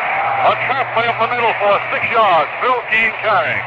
And we see where Lane Howell is playing right tackle in place of Jack Stroud. So the Giants offensively have Aaron Thomas at split end in place of Del Schaffner. Schaffner's out here, though. And Joe Walton is the tight end. Brown and Howell are the tackles. Jess and Bolin the guards. Greg Lawson the center. The running backs, King and Morrison. The flanker back is Gifford. Y.A. Tittle, the quarterback. It's 2nd and 4 on the 26. Giants ball. Morrison takes it, finds the hole, goes upfield, picks up 6 yards, 7 yards. On first down for the Giants, up the middle. Joe Morrison carrying before he was stopped by Joe Cooper, the left tackle, and John Vega, the right end. 1st and 10 for the Giants. The ball is on the Giants' 32-yard line. 6-yard gain by Joe Morrison. Defensively, the Steelers have Lou Michaels and Joe Cooper on the left side. Frank Atkinson is the right tackle and John Vega the right end. That's the big four up front. Russell, Patios, and Schmitz are the linebackers. The handoff goes to Phil King up the line of scrimmage, and for a 2-yard gain, he goes up to the 34-yard line going off his own right guard. It'll be 2nd and 8 on the 34 of the New York Giants. Completing the Pittsburgh Steelers defense, the deep four are Glenn Glass, Dick Haley, Clinton Thomas, and Willie Daniels. So it's 2nd and 8 now for the Giants. The ball is on the 34-yard line of the Giants. The Giants are out in front 16-3. A minute and a half is gone in the second half. Tittle sends Thomas as a flanker out to the left side. Gifford is a tight right end. Tittle, calling signals, ducks in under the center. Takes the snap back. Hands up to Phil King. King up the middle, goes for 1 yard up to the 35-yard line. It'll be 3rd and 7 on the 35. More action in a moment. The score, the Giants 16, the Steelers 3. Oh, I like it. I'll take it. Where do I sign? Just a moment, please, ma'am. I know it's a lovely home. It's got everything, and you'll be proud to own it. But to see if you can afford it and how to finance it, write for information on home financing, too. Home financing. Federal Housing Administration, Washington, D.C. Don't you think that's a good idea, Wifey, dear? It's your money. 7 for the Giants. On the Giants 35 is Tittle. Goes back to pass. Throws. Angling on the left side. And it's almost intercepted by Willie Daniel, but it's incomplete. Willie Daniel stepping in front of Aaron Thomas to go for the interception, but it fell between the two men. So it's 4th and 7 for the Giants on the Giants 35. Giants pick up 1 first down, and now they're forced to punt. Twin safeties are Dick Haley and Clinton Thomas, ready to receive the kick, both wearing white sneakers. And Don Chandler backs up to his own 21-yard line, waiting to snap to center. 4th and 7 on the Giants 35. Snap comes back to Chandler. He moves forward and boosts the ball. A wobbly kick, fairly low, fairly shallow. Bounding down, hit by Greg Lawson. It bounded into Greg Lawson off the turf at the 34-yard line, and the Pittsburgh Steelers take over. 1st and 10 at the 34. Penalty marker may have been thrown down. Now let's see what the call is going to be here. Sam Huff, Phil King, still out on the field, both out on the field, along with the rest of the Giant squad, offensively and defensively. And they're talking with the Pittsburgh Steelers' Mike Patios, and it may be against the Giants on that last one. Let's see what the call is going to be. Waiting for the signal from the official. A personal foul called against the Giants on the penalty refused. So it's 1st and 10 on the 34.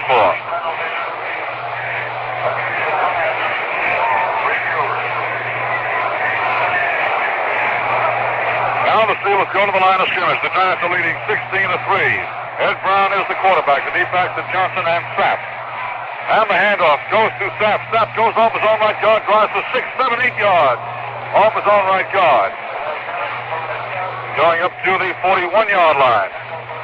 Placed down at the 42 it is. He picked up 8 on the play. Tom Scott made the tackle. Here on Sapp. Carrying the ball for 8.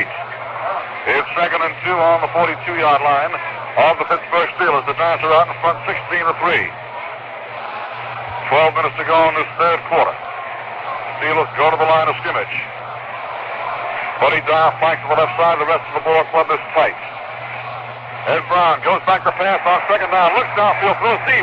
Way down to Ballman, way down, incomplete, overthrown. Ballman covered by Patton, but Ballman had a stride on Patton, and the pass is overthrown. More action in a moment. The score, the Giants 16, the Steelers 3. Don't let an irritating cough or sore throat spoil the holidays ahead. Get soothing comfort from HB Hospital brand cough drops, the Happy Holiday cough drops. A favorite for over 50 years, HB cough drops are medicated for fast, sure relief. Look for them in the clean white HB box at your nearest drug or candy counter. Get HB Hospital brand cough drops. The Steelers' 42-yard line. Big play coming up. Buddy Dyer flanked out to the right side. Powers is in an end. Rest of the ball club is tight. The Giants are packed in front of me. John Henry Johnson carries a big hole. He's out in the clear. Sequence the only man who might catch him. Down to the 20-yard line. Looks going after him. Rolls him out of bounds on the 11, on the 10. On that play, the Giants are packed in solidly, and John Henry Johnson burst up the middle.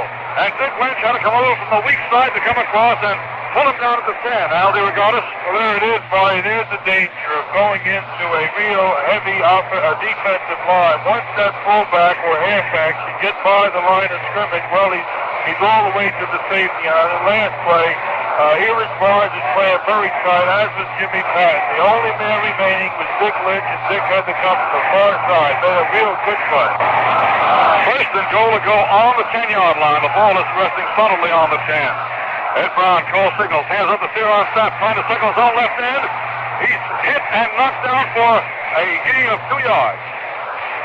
Dick Fessenden, a penalty marker. A penalty marker is thrown down. Trying to signal his own left end. Steer on snap was hit by Fessenden. Penalty marker is down. A 15-yarder against the Steelers. Aldi Regatas.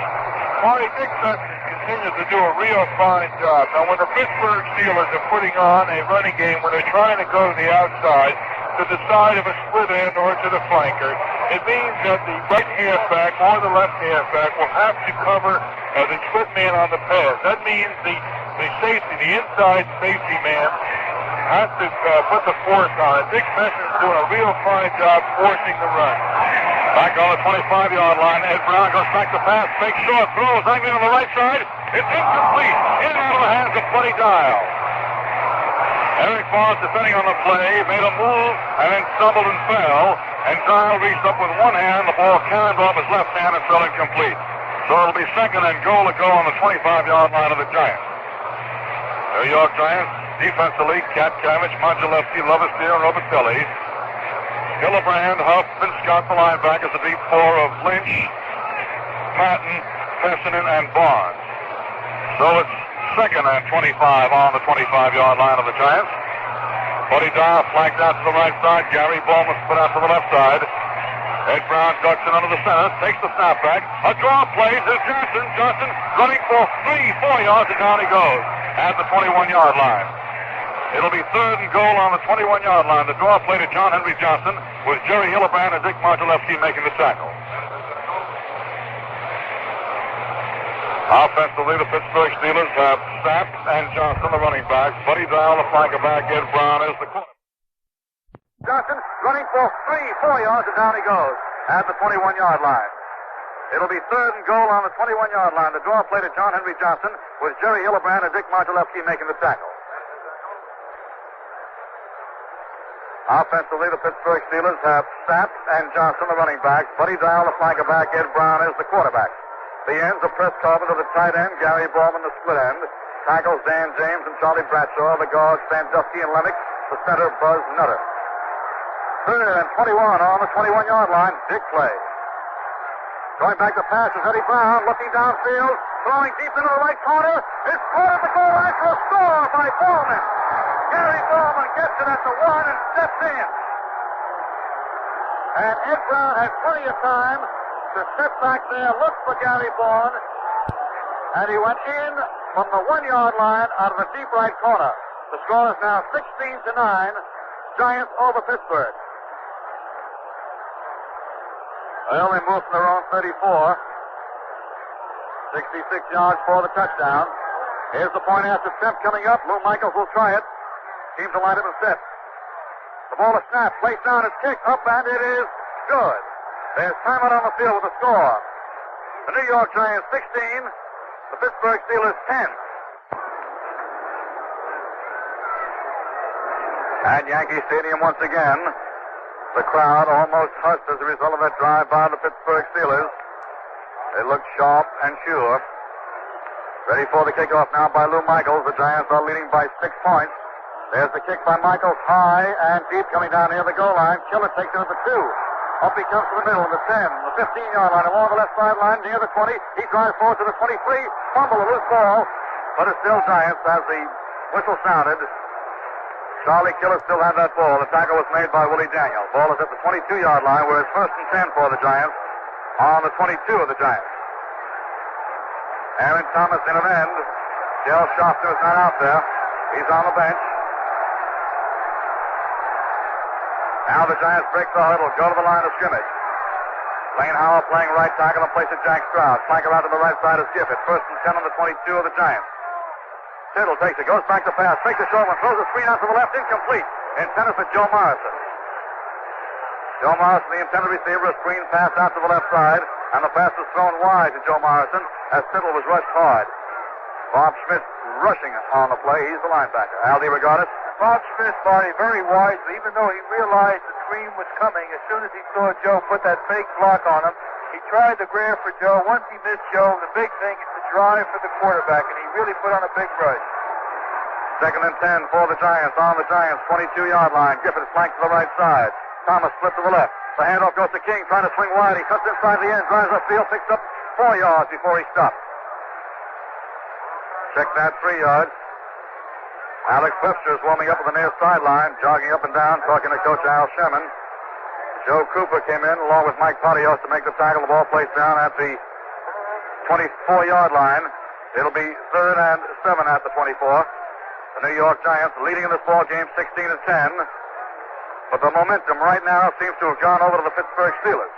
Gifford flanked wide out to the right side. The rest of the ball club is tight. 3rd and 7 on the 24. Tittle takes the snap back, goes straight back to pass. Being rushed, throws down the middle. It's caught by Gifford at midfield. A beautiful one-handed catch at midfield, and he goes forward to the 47. What a catch by Gifford. A one-hander reaching to his shoe top to pull that in. Frank Gifford down and over the middle. Our 1st down. It was 3rd and 7. Talk about your big plays. Gifford came up with a magnificent catch.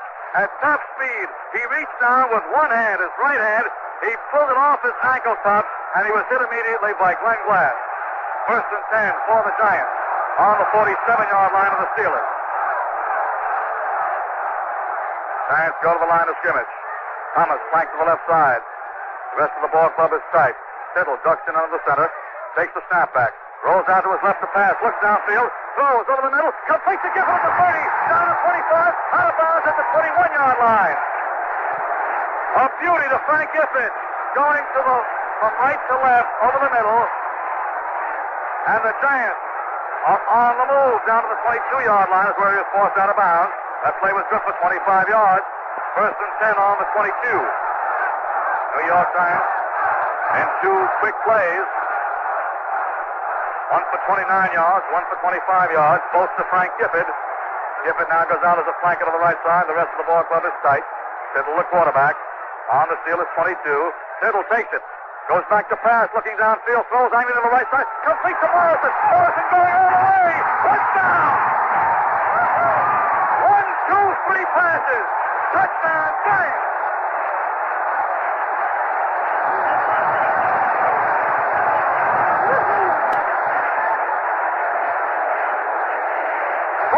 Yards, 25 yards, 22 yards.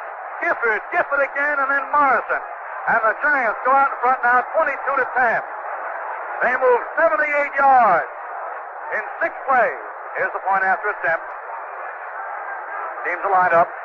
Ball to snap, placed down and kicked. It is good. There's timeout on the field with a score. The New York Giants 23, the Pittsburgh Steelers 10.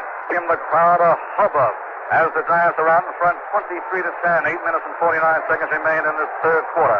Don Chandler has teed up the ball, drops back to his own 32-yard line, ready to boot it. Twin safeties back there are Thomas and Bowman. Here's the kick. High, way up in the air, not too deep.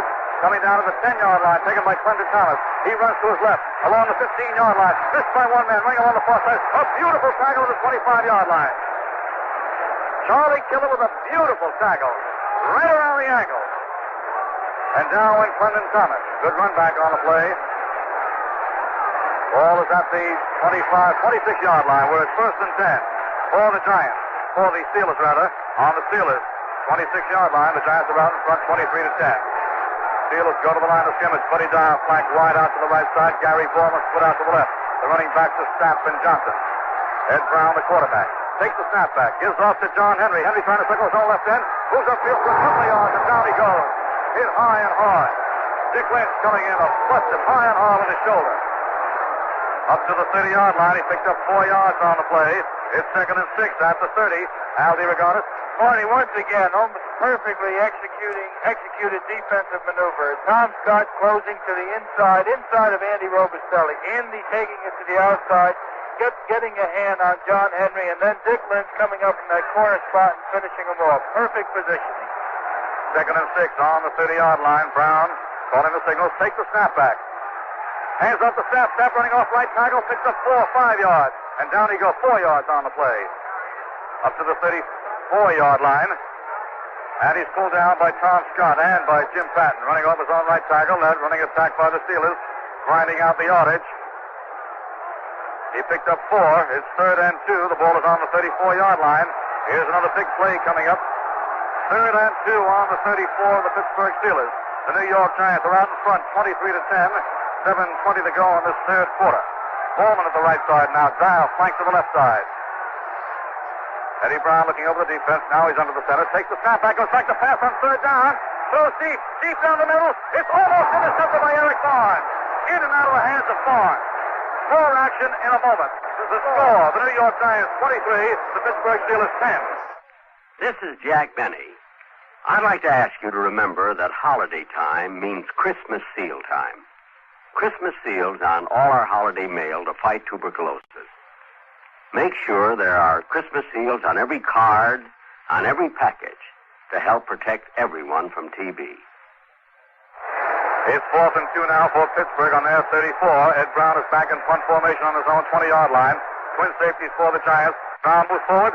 Almost blocked. The kick is low, end over end. Rolling around near the 35-yard line, now to the 30-yard line, and it's picked up by one of the New York Giants, Dick Precedent. He runs up along the left side, goes up to the 34-yard line, and he stops at the 34. The ball may have been kicked by one of the Steelers up around the 36-yard line. That's what it was. And it was blown dead there as it was kicked by the Steelers at the 36. So it's first and 10 for the Giants on their 36-yard line. The Giants are leading 23-10. Aaron Thomas still playing the split end. Joe Walton, the tight end. Dale Sharpner, hurt in the first half, is on the bench. Phil King and Morrison are the running backs. Gifford, the flanker. Y.A. Tittle, the quarterback. Tittle at the line of scrimmage, calling out to both sides. Now he ducks it under the center. He takes the snap back, gives up to King. King over his own right guard. Drives forward for 4 or 5 yards. Up to the 39-yard line. And that's where he stopped, at the 39. Phil King carrying. Al DeRogatis. Occasionally, the Pittsburgh Steelers defensive unit will play an overshift to the Giant weak side. In other words, they're putting their strength to the Giant weak side, figuring the Giants are going to come with a weak side running game. Very wisely on that particular play, Y.A. Tittle hit to the strong side. Gifford goes out as a flanker to the right side. It's second and 7 on the 39. Tittle takes it, goes straight back to pass, looks downfield, throws deep, a penalty marker on the play. And it's caught by Aaron Thomas, and he's pulled down at the 31.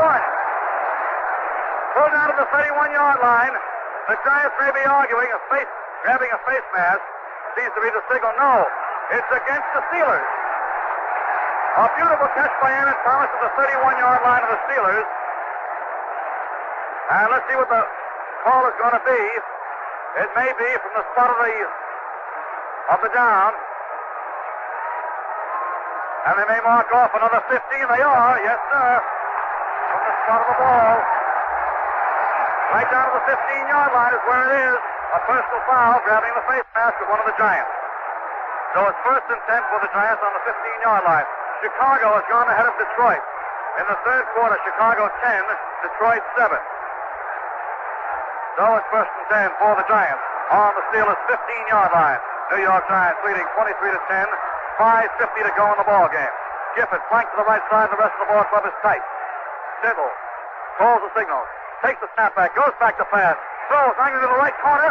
Gifford's got it at the 1. at the 1-yard line.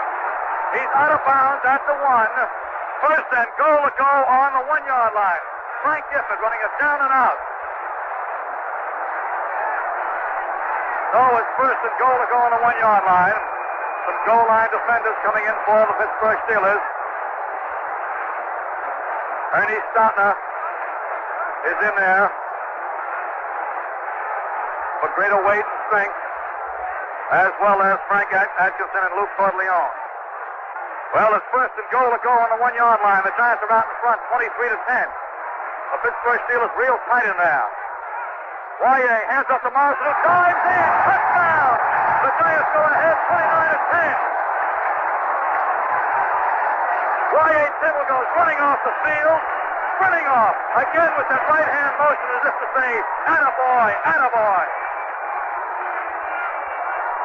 The Giants have gone 64 yards, 78 yards in quick thrust. And they lead now 29-10. Here's the point after attempt. Teams the line up is set. Ball is snapped, placed down and kicked. It's up and it is good. There's timeout on the field with a score. The New York Giants 30. The Pittsburgh Steelers 10. Caused the death of about 150,000 Americans each year. Deaths from respiratory diseases are going up faster than any other type of disease. They're up 30% in just the last 5 years. Now there's something you and I can do about this. Use all the Christmas seals you can this holiday season. When you use Christmas seals, your dollars now fight not only TB but the common cold and other respiratory diseases. Christmas seals help to protect you and your loved ones. Won't you please answer your Christmas seal letter today? At Yankee Stadium, with 5 minutes and 50 seconds remaining in this third quarter, the Giants are out in front 30-10. John Chandler ready to kick off. Twin safeties of Thomas and Ballman back at the goal line. There's the boot. A short kick, end over end, coming down near the 15, and it's taken by Clement Thomas along the left side. He angles back to his right, slips and falls at the 30-yard line. He is pinned down there by Bob Taylor, a rookie. Aldi Reganis. Well, Marty, here's a situation where when you're in a crucial game like this, naturally you'd love to be in this position. But it puts Pittsburgh in the position where they have to come out of the shell. They can no longer go with ball control. They've got to put the football up. And when you start putting the football up, well, then the ball game can break wide open against you. Well, it's first and 10 for the Steelers on the 30. Buddy Dial flanked to the right side. The rest of the ball club is tight. Going back. A handoff now to Gary Bowman on an end-around play.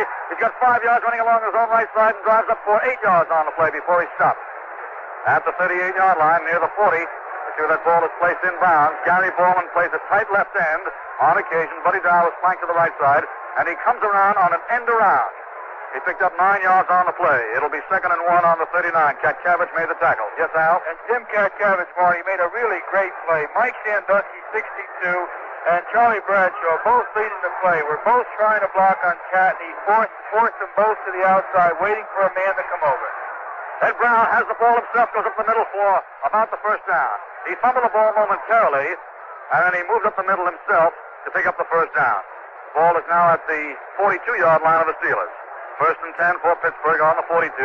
4.5 minutes to go in this third quarter. Dick Modulewski and John Lovetier made the tackle.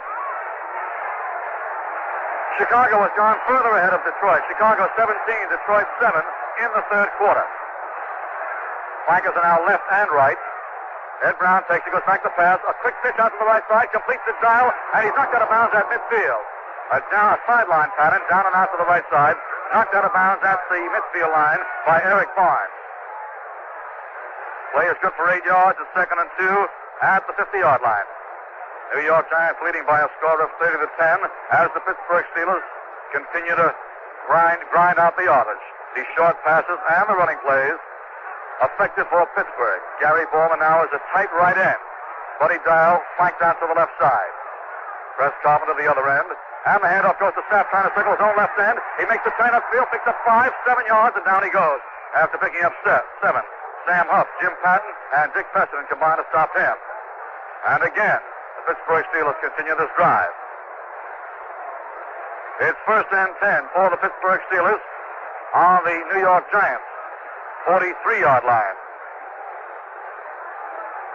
Pittsburgh Steelers break the huddle in their white uniforms with black and gold trim. They go to the line of scrimmage, driving in towards the closed end of Yankee Stadium. Flankers are right and left. Going back to pass is Eddie Brown, looking downfield, throws down the middle. It's complete to Bowman at the 28-yard line. He drives forward to the 25 before he stops at the 25-yard line. Jim Patton in on the play, along with Dick Lynch. Another first down, an 18-yard advance. First and 10 for the Pittsburgh Steelers on the Giants' 25-yard line. Al DeRogatis. Gary Bowman, Marty, is doing a really fine job. Now, this boy has got great speed, and you have to cover him, giving him a little bit of room. Now, he may be trying to set up a fly pattern, figuring that the Giants may try to cover tight. Ed Brown, the quarterback, calls the signal. Hands off to Sapp. Sapp trying to circle his own end. It's stopped at the line of scrimmage. No gain. Pretty play by Jerry Hillebrand, coming in along with John Levitier. 3 minutes to go in this third quarter. The Giants out in the front, 30-10. It's second and 10 on the 25-yard line of the Giants. Al DeRogatis. Marty, once again, though, Jerry Hillebrand made the tackle. Dick Pessinen made the play. Dick came up from that safety position. Reading run to the outside. Mike Sandusky, 62, leading the play, was the guy that Dick Pessinen picked off, enabling Hillebrand to fill from the inside. Flanker out to the right side is Dial. The rest of the ball club is tight. Second and 10 on the 25. Going back to pass is Eddie Brown. Looking downfield, throws deep near the goal line. And it's intercepted by Eric Barnes. Eric Barnes decides to stay in there. He stays there. He started to come out, looked around, and Gary Bowman, the intended receiver, was close to him. And so Eric Barnes decided to stay put in the end zone and not run it out as he did in the first half. And the Giants have the ball as a result of the touchback. First and 10 on their 20. And as Al DeRogatis pointed out, with the Steelers trailing, the Steelers must take these chances, put that ball up in the air, and when it's up in the air, it's also up for grabs. First and 10 for the Giants on the Giants' 20-yard line. The Giants leading 30-10. A tight D with one exception. Aaron Thomas flanked to the left side. The running backs are King and Morrison. Y.A. Tittle calls the play. Hands up to Phil King. He busted off his own left guard. Goes for 4 yards. Up to the 24-yard line. Al DeRogatis.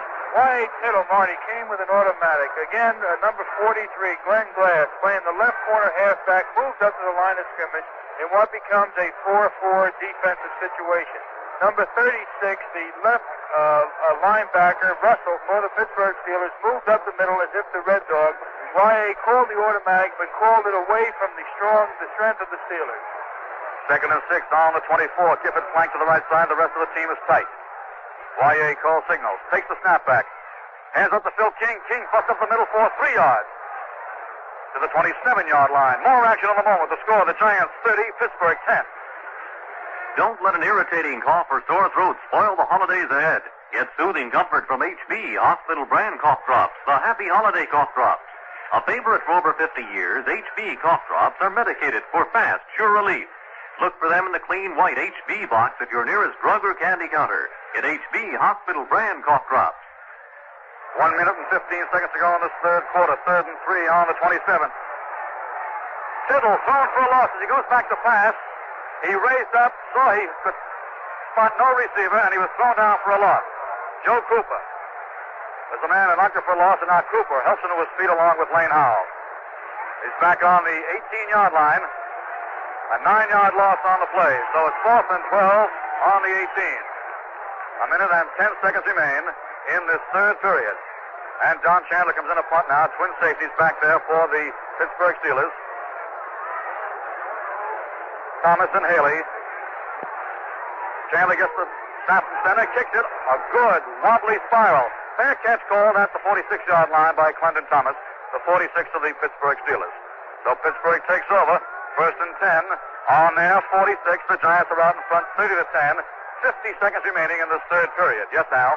The Pittsburgh Steelers have had their greatest passing success, it appears, on the first down situation. The Giants have played them for the run, but here Ed's come with the pass. Gary Bowman again, very tough to cover deep, and he's also got a real good, quick inside move. First and 10 on the 46 as Brown goes back to pass. Throws a quick sideline pass to the left hand. A pretty catch by Buddy Dial. He fumbles the ball. It's loose and goes out of bounds to the far side. It was last touched by Buddy Dial, so it's still Pittsburgh ball to the Giants 40. They get the benefit of a forward roll that time of about 5 yards. Good for a first down. A fumble as he was hit by Dick Lynch. The ball rolling out of bounds and forward out of bounds for 5 yards. At the 40-yard line of the Giants. First and 10 for Pittsburgh on the Giants 40. The Giants leading 30-10. 35 seconds to go in this third quarter. Brown going back to pass. Looking downfield, throws deep down to the left side to Dial. He's got it at the 5 for a touchdown. He outraced Dick Lynch. A touchdown, a beauty of 40 yards with Buddy Dial running deep down the left sideline, getting it on the 4-yard line, a stride in front of Dick Lynch for the touchdown. That makes it 30-16. Al DeRogatis. Ed Brown obviously was testing on the play preceding the TD. He came with that quick pitch to the outside, again to Buddy Dial, seeing how close Dick Lynch was covering. They figured Dick was very close. They could beat him on the fly, and they did. Teams are lined up for the point after attempt. Lou Michaels will try it. Signals being called. The ball is snapped, placed down, and booted this up, and it is good. There's Simon on the field with the score. The New York Giants 30, the Pittsburgh Steelers 17. The kickoff, high and deep, goes through the end zone. An automatic touchback, and Giants have the ball first and 10 on their 20-yard line. New York Giants lead, cut to 13 points, 30-17. Giants offensive unit again, with Aaron Thomas playing the split end, Joe Walton the tight end. Dale Sharpton was hurt in the first half. He's on the bench, but he's not been used thus far in the second half. Lane Howell playing offensive right tackle. That's the only change in the lineup, or those are the only changes. Y.A. Tittle takes the snapback, hands up to Phil King, trying to circle the end, moves upfield and up to the line of scrimmage, and that's all. Pulled down from behind on a good tackle on the play by Bob Schmidt. Lou Corleone also in on the tackle. It's 2nd and 10 for the Giants. The ball is on the Giants' 20-yard line.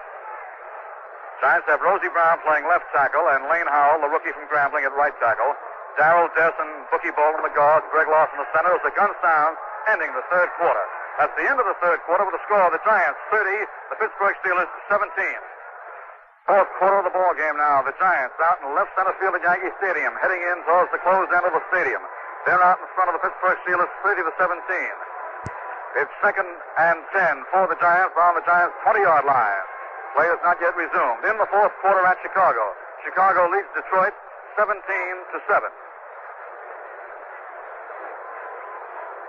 These final 15 minutes of play will determine the Eastern Division champion, just as the final 15 minutes at Chicago this afternoon determine the Western Division champion. They meet for the title 2 weeks from today in the home of the Western champion, December 29th.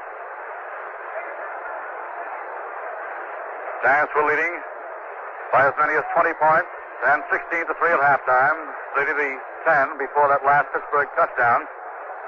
And now the Giants huddle up. Y.A. Tittle calling the play in that huddle. It's 2nd and 10 on the 20-yard line. Now they go to the line of scrimmage. Gifford flanks out to the right side. Aaron Thomas split out to the left side. Tittle looking over that defense. Ducks in under the center. He takes the snap back, goes back to pass on second. Throws a screen out to the left side, complete to Morrison. He has a blocker, moves downfield. Up he goes, up to the 28-yard line, and down he goes finally at the 28. A screen pass out to the left side to the 28-yard line, so it'll be 3rd and 2 on the 28. Mike Pontius and Bob Schmidt combined to stop him. Joe Morrison taking that screen, picking up a block from Greg Lawson and from Darrell Dess. 3rd and 2, big play on the 28-yard line of the Giants. Giants are out in front, 30-17. 14 minutes and 25 seconds to go in the football game. Giants break the huddle. They go to the line of scrimmage. Gifford flanked to the right side. Thomas split left. The running backs are King and Morrison. Tittle looking over the defense. Ducks in under the center. He takes the snap back.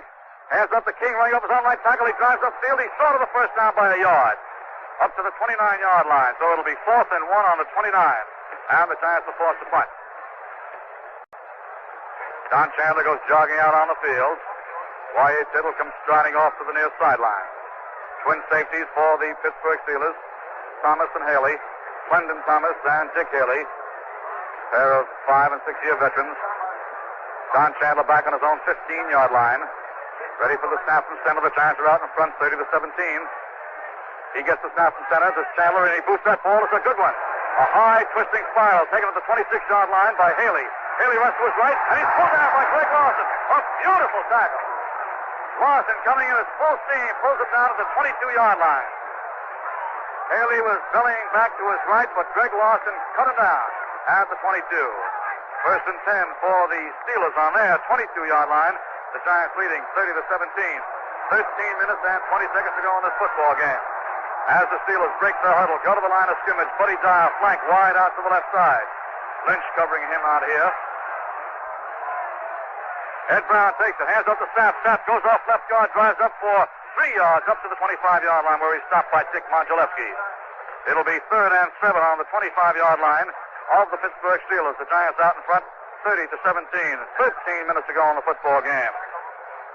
13 minutes to go, and the Giants lead by 13 points. Andy Robustelli calling a defensive signal, clapping his hands together, exhorting his own defensive ball club. 3rd and 7 on the 25. Dial flanked out to the right side now. The rest of the ball club is tight. Brown calls signals, takes it, gives off to Sapp, trying to swing wide around his own right end, and he's pulled down. No gain. Jerry Hillebrand. Jerry Hillebrand in on tackle beautifully. So it's 3rd and 7 on the 25-yard line. Aldi Reganis. Marty, once again, I've got to point out the job that Dick Peston is doing. This boy is really moving up there from that safety position on so many of the runs. The Steelers are playing a wide split with their flanker and their end. That means the halfback will have a difficult job of making the force on the run. So this is up to the safety, and Dick Peston is doing a fine job. 3rd and 7 on the 25. Brown going back to pass, looking downfield. Throws, angling to the left side. Overthrown, too high, intended for Gary Ballman. So it's 4th and 7 on the 25. More action in the moment. The score, the Giants 30, the Steelers 17. Music to plan your future by. Count up your savings bonds. See how fast they count up. Yes, United States Savings Bonds to keep freedom in your future. Also a great way to feather your own nest egg. Buy savings bonds. Ed Brown back in punt formation on his own 10-yard line. Peston and Dove and twin safeties back on their own 35. Snap from center, and Brown boots that ball, a bad kick, over to the far side. Bounding down near midfield, rolling around near the 50-yard line, and the Giants are all away from it. The Steelers surround the ball. A poor kick, and it finally rolls dead at the 48-yard line of the Giants. There's a score from Chicago. Detroit has scored, and in the fourth quarter, the Bears 17, Detroit 14. 1st and 10 now for the Giants on the Giants' 48-yard line. The Giants are out in front, 30-17. They snap to the line of scrimmage. Y.A. Tittle sends Gifford out as a flanker to the right side. Tittle takes it, goes straight back to pass, fake short, throws deep, way down to Aaron Thomas, and it's overthrown, incomplete at the 10-yard line. Thomas covered on the play by Clendon Thomas. They are not related. That's Aaron Thomas for the Giants and Clendon Thomas, of course, for the Pittsburgh Steelers. Well, it's 2nd and 10. On the New York Giants' 48-yard line, Frank Gifford goes running back in on the huddle, says something to Y.A. Tittle. Al DeRogatis. Point of the strategy on the last play, Y.A. figured that the Steelers were going to be playing very tight. He figured the halfback, and he figured right. They were going to be playing way up to the line of scrimmage. The Giants figuring again a running situation. And Y.A. tried to go with a big bomb, and it was a gamble, but it could have worked. 2nd and 10 on the 48. Y.A. at the line of scrimmage. Takes the snapback. Hands up to King. King busts up the middle, goes for 7, 8 yards. A loose ball, a fumble. Recovered by... Let's see now. I see the Steelers recover. The Steelers have recovered the ball. It's at the Steelers' 46-yard line. And down at the bottom of the pile for the Pittsburgh Steelers is John Baker. He made the recovery on the fumble by Phil King. So the Steelers take over. It's 1st and 10 on the Steelers' 46-yard line. Time remaining, 11:20. 30-17, the New York Giants are out in front. Now the Steelers go to the line of scrimmage. 1st and 10 on their 46-yard line. Ed Brown, the quarterback, looks over the defense, ducks in under the center, takes the snapback, a double reverse. West Palmer to carry the ball, snap back there for a loss, and down he goes at his own 43-yard line. A 3-yard loss on the play. Robustelli, Lovett, and Huff on that double reverse didn't fool any of the Giants, and he was pulled down for a loss. Back to their own 43. 2nd and 13 on the 43. Yes, Al? The onside tackle, Marty, the tackle to Andy Robustelli's side gave the play away because as soon as the man went in reverse away from Robustelli, the blocker tried to put a block on Andy to the inside. Andy played the pressure to the outside.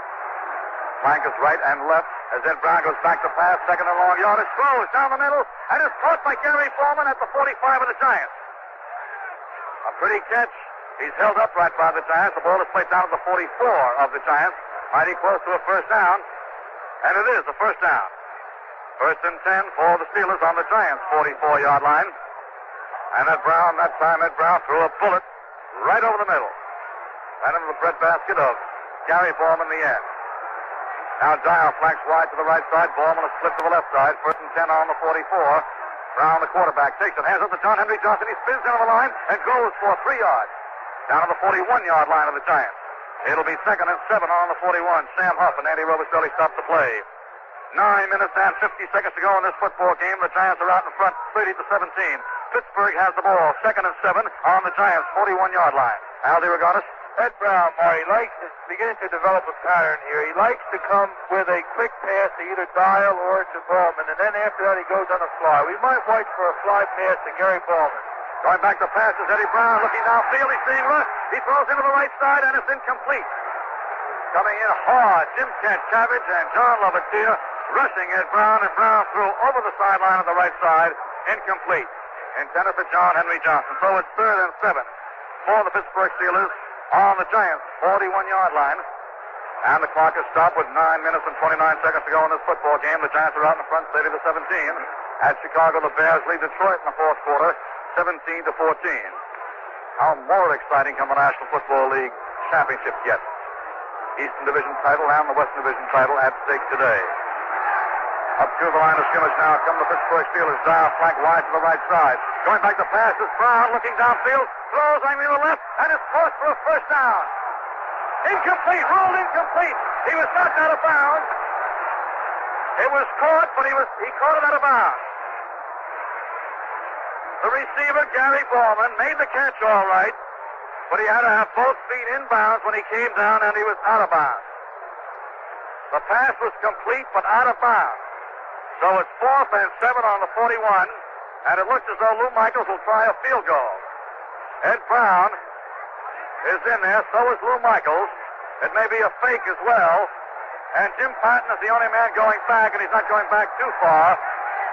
It's going to be a 48-yard attempt if it is.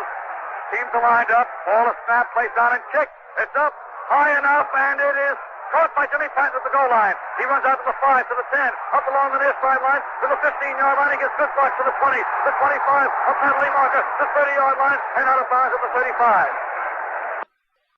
And out of bounds at the 35. May have been clipping back there. Let's see what the call is going to be.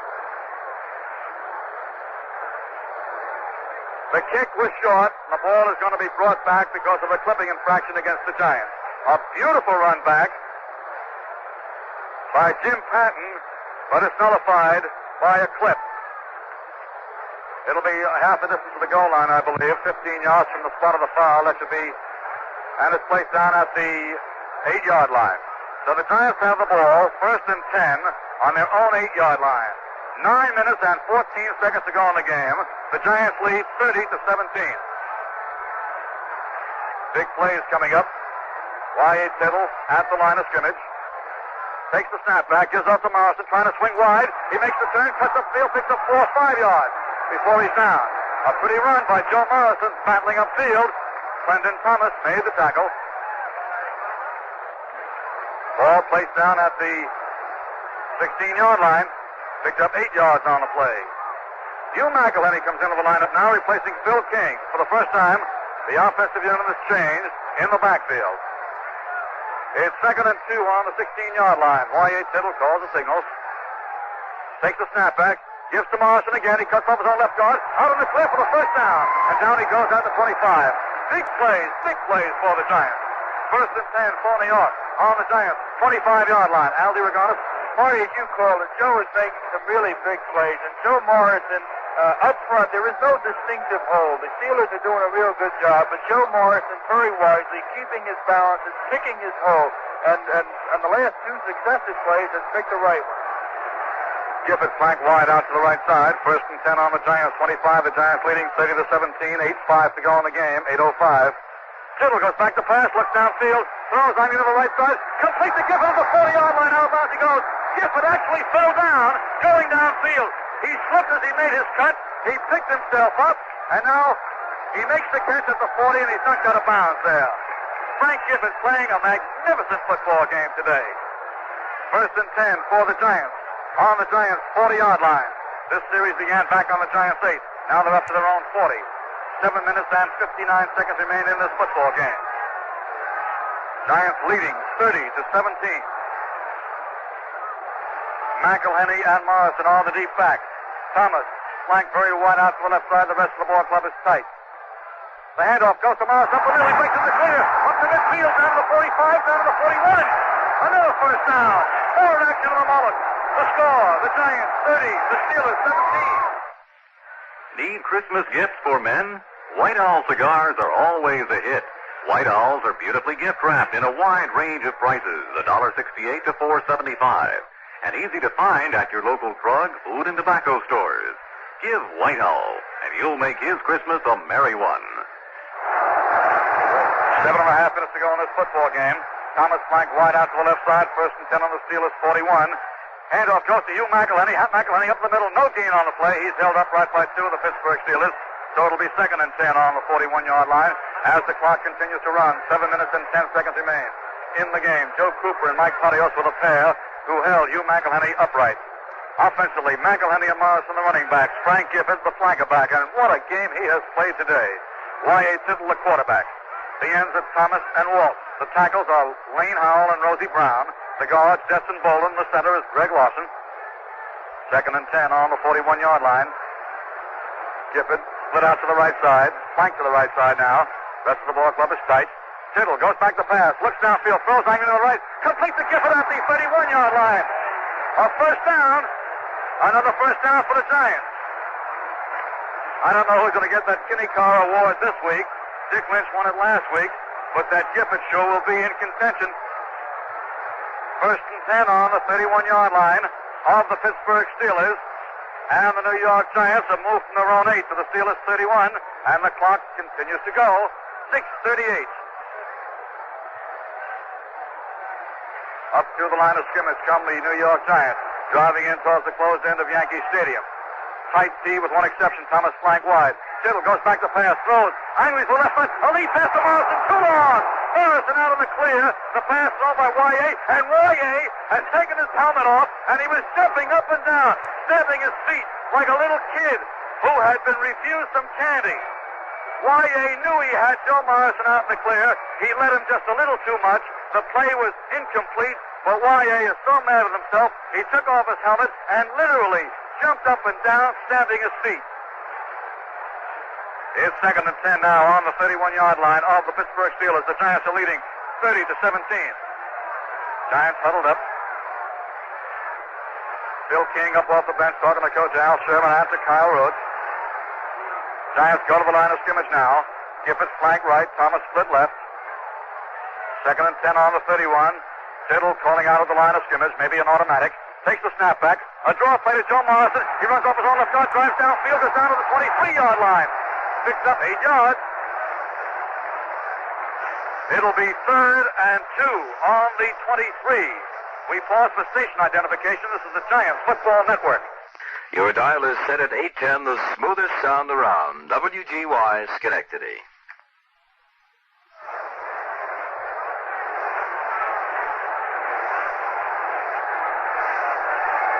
Now it's third and 2 for the New York Giants on the Steelers' 23-yard line. In case you're interested, the ball is midway between the sidelines. 5 minutes and 55 seconds to go in the game. Tittle calls the signal, takes the snap back, goes straight back to pass, being rushed. Throws out to the right side to Morrison. He dropped it. Joe had it in his hand. The same pattern as at the left side when the pass was overthrown. This time it was not overthrown, but fell into Morrison's hands directly from over his head. A very tough catch to make had he made it, but he dropped it at the 10-yard line. The ball came directly from over his head. He had to turn almost all the way around to watch that ball come down, and he couldn't hold on. And now a field goal attempt from 29 yards out, straight away. 29 yards out, straight away. The Giants leading by 13. Teams are set. Ball snap, placed down. It's kicked. High enough, deep enough. It is good. No good. No good. Wide to the left. And Don Chandler is arguing vociferously, but to no avail. 5 minutes and 42 seconds to go in the game. A fine drive by the Giants from their own 8-yard line down to the 23. And the Steelers take over first and 10 on their 20. The score, the New York Giants 30, And the Pittsburgh Steelers 17. 5 minutes and 42 seconds to go in this football game. Now the Steelers hustle to the line of scrimmage. Buddy Dial flanked to the left side. Gary Bowman split to the right side. Going back to pass is Brown. He hands off to Sapp. Sapp on a draw play up the middle. Picks up 7 yards, 8 yards. Dick Modulewski and Sam Huff combine to stop him. 7 yards it was on the play. It'll be 2nd and 3 on the 27. And the clock is running with 5:20 to go. 5 minutes and 20 seconds remain in the ball game. The Giants are out in front by those 13 points. Dial flanked wide out to the right side. Going back to pass is Eddie Brown. Looking downfield, throwing deep. Way down the middle. Jimmy Patton there. He intercepts on the 30-yard line. Along the near sideline to the 35, to the 40. Cuts back to his left and down he goes at midfield. Giants ball. 1st and 10 at midfield. Jimmy Patton made the interception, a big one. Gary Bowman made the tackle. 1st and 10 for New York at the midfield line. Jimmy Patton making his 6th interception of the season. Clock is running. 5 minutes to go. 1st and 10 at midfield. The Giants are out in front, 30-17. Now that Chicago, the Bears lead Detroit, 17-14. Gifford flanked out to the right side. The rest of the ball club is tight. Y.A. Tittle turning to call back to his backs, McElhenney and Morrison. And the handoff goes to McElhenney. He pulls away from one man, gets to the line of scrimmage, spins upfield for 4 yards, 5 yards. Down he goes, picking up 5. He was stuck at the line of scrimmage, pulled away, and drove for 5 yards.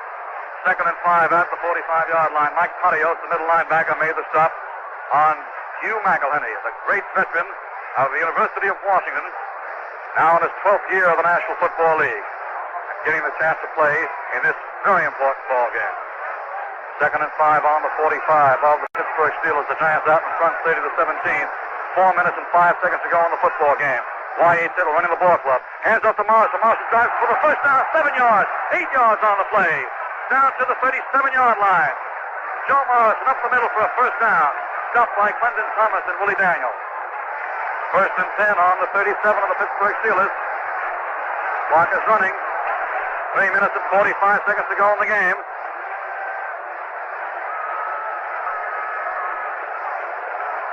Up to the line of scrimmage come the Giants now.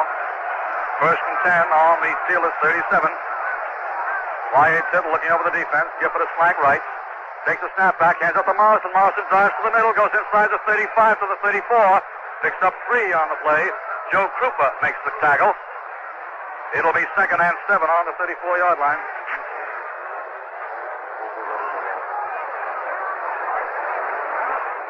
It's 2nd and 7 on the 34-yard line. New York Giants are out in front, 30-17. 3 minutes and 5 seconds to go. Giants in their huddle, taking the maximum amount of time. Now they go to the line of scrimmage. Aaron Thomas flanks to the left side. McElhenney and Morrison are deep. Rest of the ball club is tight. Handoff goes to Morrison. Runs over his own right guard. Stops at the line of scrimmage. No gain. A 1-yard loss on the play. Back to the 35-yard line. Ernie Stotner came charging in, and the Pittsburgh Steelers have called for a timeout to stop the clock. When play is resumed, it'll be 3rd and 8 on the 35-yard line. The time remaining 2 minutes and 42 seconds. Giants have the ball. 3rd and 8 on the Steelers' 35-yard line. 2 minutes and 42 seconds remain in the game, and the Giants are out in front by 13 points, 30-17. At the moment, Y.A. Tittle is at the near sideline with timeout, talking to Al Sherman and Kyle Rote. Rest of the 5, the offensive unit on the field. Dale Schaffner has not played in the second half. He was hurt in the first half after scoring 1 touchdown and setting up a 2nd touchdown. Jack Stroud played in the first half, was taken out in the 2nd quarter, and Lane Howell, that fine rookie from Grambling, who's 6'5" and 265 pounds, has played all at right tackle since the early part of the 2nd quarter. The rest of the ball club has been fairly intact with one additional exception. Phil King has played 3/4 of the ball game, but Hugh McElhenney is in there now at the halfback position. McElhenney and Morrison are the deep backs. 2 minutes and 38 seconds to go. The Giants are out in front, 30-17. Here's the final score for Chicago. Here it is over the PA. Chicago wins it. Chicago 24, Detroit 14. The Chicago Bears have won the Western Division Championship 24-14. Beating Detroit today 24-14 and beating out Green Bay for the title. Now it's 3rd and 8 on the 35-yard line. Tittle takes the snapback. He's going back to pass. Looking downfield. Throws a screen out to the right. Complete to Morrison. He has 2 pockets. He moves downfield and is knocked out of bounds at the 34. The play only picks up a yard or 2. And he's knocked out of bounds to stop the clock with 2.5 minutes to go. Andy Russell knocked him out of bounds. Well, let's see now. Don Chandler is in there, and so is Glenn Griffin. A field goal attempt coming up. It'll be from 40 yards out with the Giants leading by 13. It's going to be 41 yards. Let's see now. The angle is to the left. Okay, 41 yards. The teams are lined up and set. Griffin calls signals. Ball a snap, placed down, is kicked. It's high enough and deep enough, and it is good! It's good! The Giants go out in front, 33-17. And half the Giants bench goes out on the field to congratulate Don Chandler. A 41-yard attempt, and the Giants lead 33-17. Instead of a 13-point lead, it's 16. Time remaining, 2:25.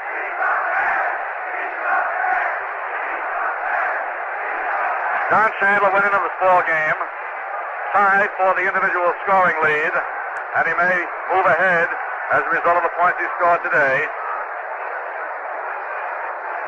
But right now, the Giants are out in front, 33-17. Clinton Thomas and Gary Bowman ready to receive the kickoff.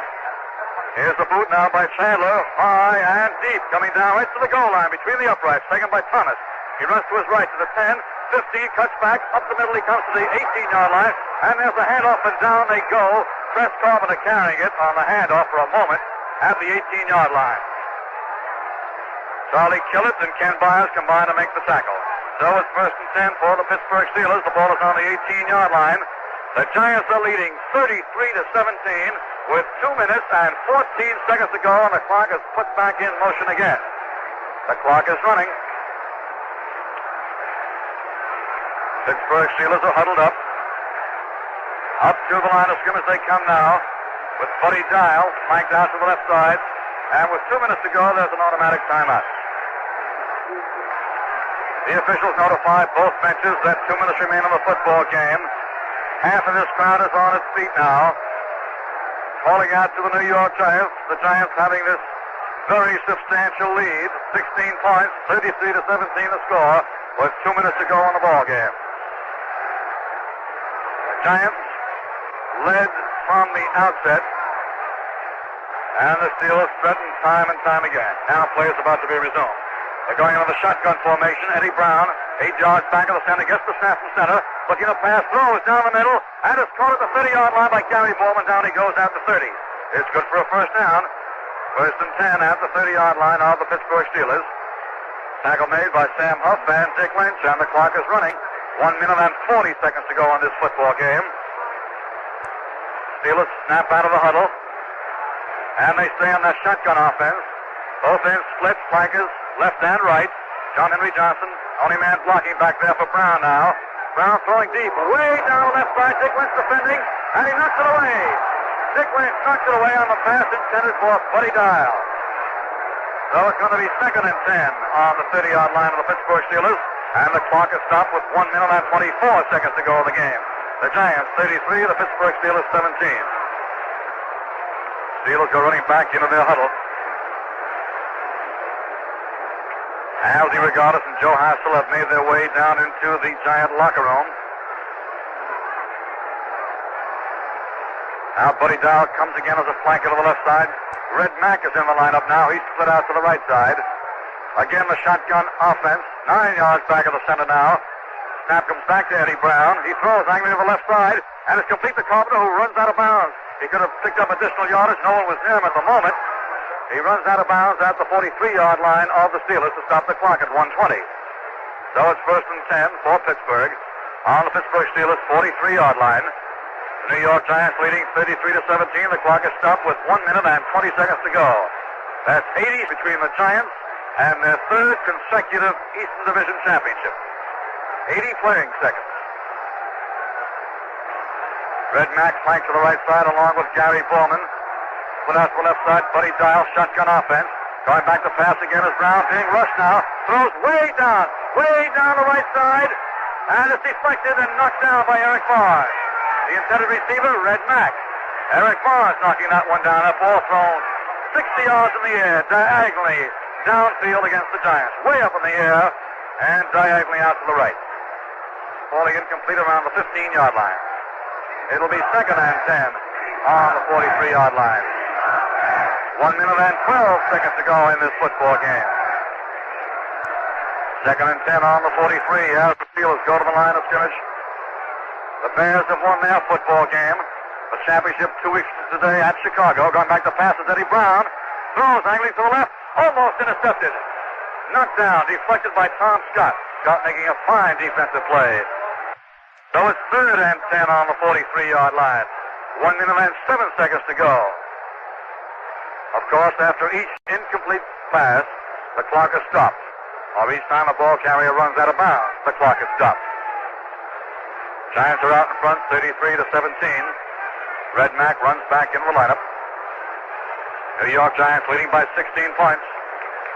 Up to the line of scrimmage now come the Pittsburgh Steelers. Mac flanked wide out to the right. Shotgun offense. Buddy Dial split to the left. Ed Brown gets a direct snap from center. Goes back to pass. Throws a screen. It's deflected and incomplete. Deflecting that pass was Jim Cat Cabbage.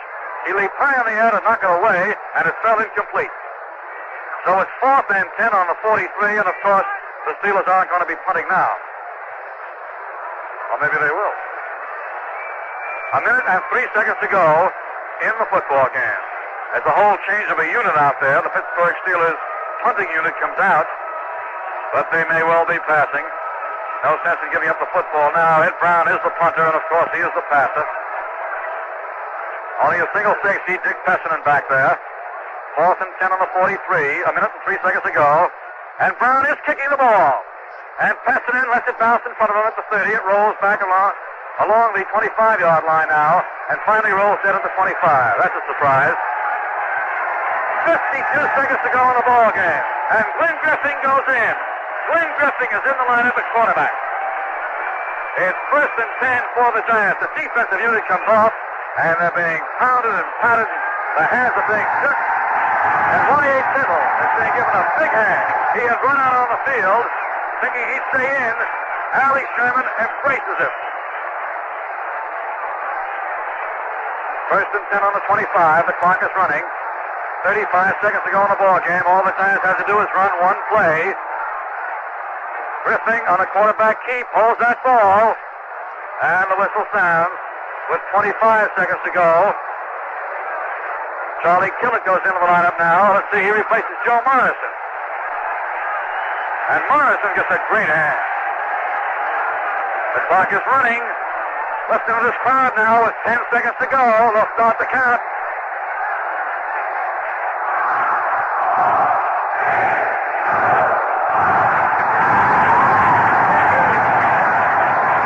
The Giants have won it, 33-17, and the Giants are being marked.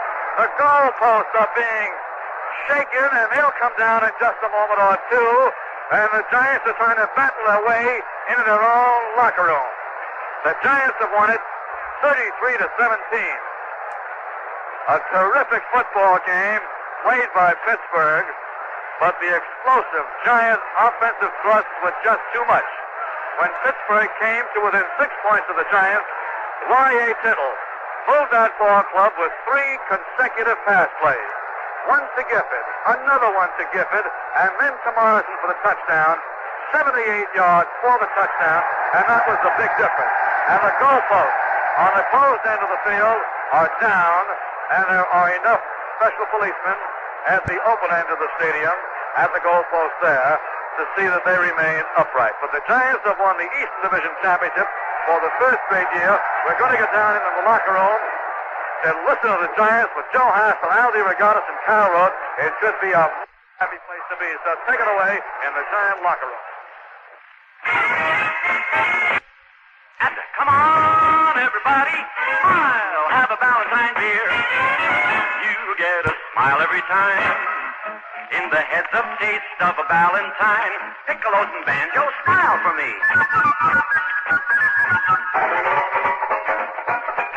Trumpets and clarinets, lively.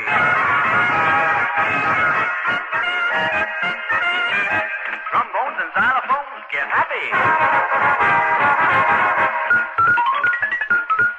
Come on, everybody, liven up. You're living with lively Valentine. You get what beer was meant to give. Good taste, good time. So get a smile every time. Smile, enjoy the heads-up taste of a Valentine beer. Best beer for smiles around. New York Giants are the 1963 Eastern Conference champions, victorious over Pittsburgh this afternoon, 33-17. Joe Hazel is in the dressing room. He moved down there very rapidly. Let's see if we can pick up Joe Hazel while we prepare for Kyle Rote's regular dressing room analysis. Joe Hazel. Hold on just a minute now. Here, we'll try to pick this up. Father Dudley is now. We have to thank God and see them. Well, we're going to attempt to bring in, I hear Kyle Rote is down there and Joe Hazel, and they're evidently preparing for our locker room broadcast when we will have an opportunity to talk with some of the players and the coaches.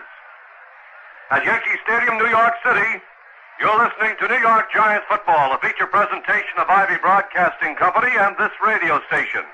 Brought to you this afternoon by HB Hospital Brand Cough Drops for fast relief from throat irritation. Breath sweetening, too. For a tickle, a cough, or a wheeze, say HB's, please. By P. Valentine and Sons, Newark, New Jersey. Brewers of Valentine beer. You get a smile every time in the heads-up taste of Valentine. By the famous Milder White Owl cigars. Easy to find at your local drug, food, and tobacco stores. Also brought to you by these local people. WGY 810 on your radio dial. Want to whistle through the morning and hum through the afternoon with relaxing, easy listening?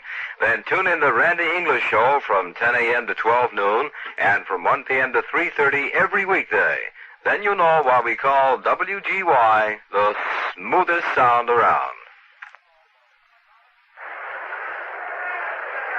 Speaking for Marty Glickman, Al DeRogatis, and Joe Hazel, this is Woody Erdman inviting you to stay with us for the post-game wrap-up, when we will attempt to bring in Joe Hazel and Al DeRogatis, followed by Kyle Rote's locker room report, coming up next on this station on the New York Giants Football Network.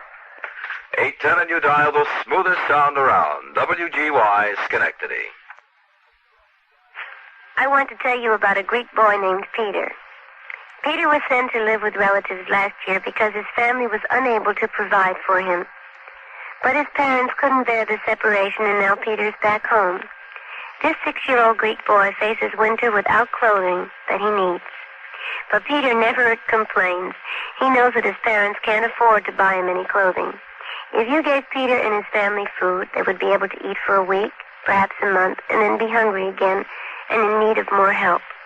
But if you helped Peter and his family buy a flock of chickens, the family would soon have food to eat and income from the sale of the eggs with which to buy clothing and other necessities. For information on how you can help a family like Peter's to help itself, write to Save the Children, Box 120, New York, 17, New York. That's Save the Children, Box 120, New York, 17, New York. Thank you. The New York Giants 33, the Pittsburgh Steelers 17. That's the final score of today's game. This is Bill Neal, along with Woody Erdman, with some of the scores of this weekend's professional football games and a report from the locker room, a very excited locker room in the New York Giants dressing room in New York.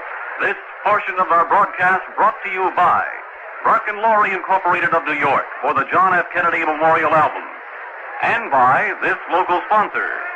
WGY 810 on your dial in Schenectady, where high-scoring entertainment comes your way every weekday morning on Breakfast with Bill at 7 o'clock. Verbal first downs happen faster than a quarterback sneak when Bill Edwardson mans the mic. For all-round entertainment all day, every day, tune in 810 on your radio dial. Well, the New York Giants defeated the Pittsburgh Steelers this afternoon 33-17, and thereupon they became for the third consecutive time Eastern Conference champions in the National Football League. And with Chicago's victory over Detroit this afternoon, the Bears and the Giants become opponents 2 weeks from today in Chicago for the National Football League championship. In this game this afternoon, Pittsburgh took the kickoff to open the game, and on the first play from scrimmage fumbled. The ball recovered by Giants defensive star Jim Patton. After 3 unsuccessful attempts to score a touchdown, while deep in Steeler territory, Don Chandler initiated the scoring for the Giants with a 34-yard field goal. And so the Giants had an early lead 3-0 over Pittsburgh. Pittsburgh and Gary Borman ran back the Giants' kickoff after the field goal. Borman went 57 yards on the run back from the Steeler 15 to the Giants 28. However, Pittsburgh gained only 4 yards in 3 plays, and so Lou Michaels was called upon to attempt the field goal. He failed, and the Giants took over on their own 20. The Giants in the next series fumbled, and the Steelers recovered. Pittsburgh quarterback Ed Brown passed to Borman on the 15, who carried to the 1, where he fumbled, and whereupon Eric Barnes of the Giants picked it up and carried it out to the Giants 34. The Giants, after that sensational defensive play, executed the series, climaxed by an equally thrilling, perfectly thrown 41-yard pass pulled in by Del Schaffner on the goal line and carried in by Schaffner for the score. The extra point attempt by Don Chandler hit the left upright and fell no good. The Giants' first touchdown drive was good for 66 yards, and New York increased the lead. It became the Giants 9, Pittsburgh nothing. By the way, that pass established a new record for touchdown passes completed in a season, the 34th completed by Tittle this year, breaking his own record of 33. An intercepted Steeler pass by Dick Lynch on the Giants' 10 was carried out to the Giants' 44 by Lynch. Pittsburgh, however, intercepted a Giants pass on the Steelers' 2 to stop the drive that at one point had New York on the Pittsburgh 5 with a first down situation. The first quarter ended with no further scoring, and it was New York 9, Pittsburgh nothing.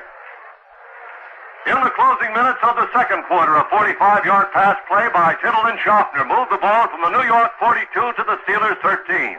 A draw play up the middle and wide to the outside moved the ball to the 8, and then another ground carry took it to the 4.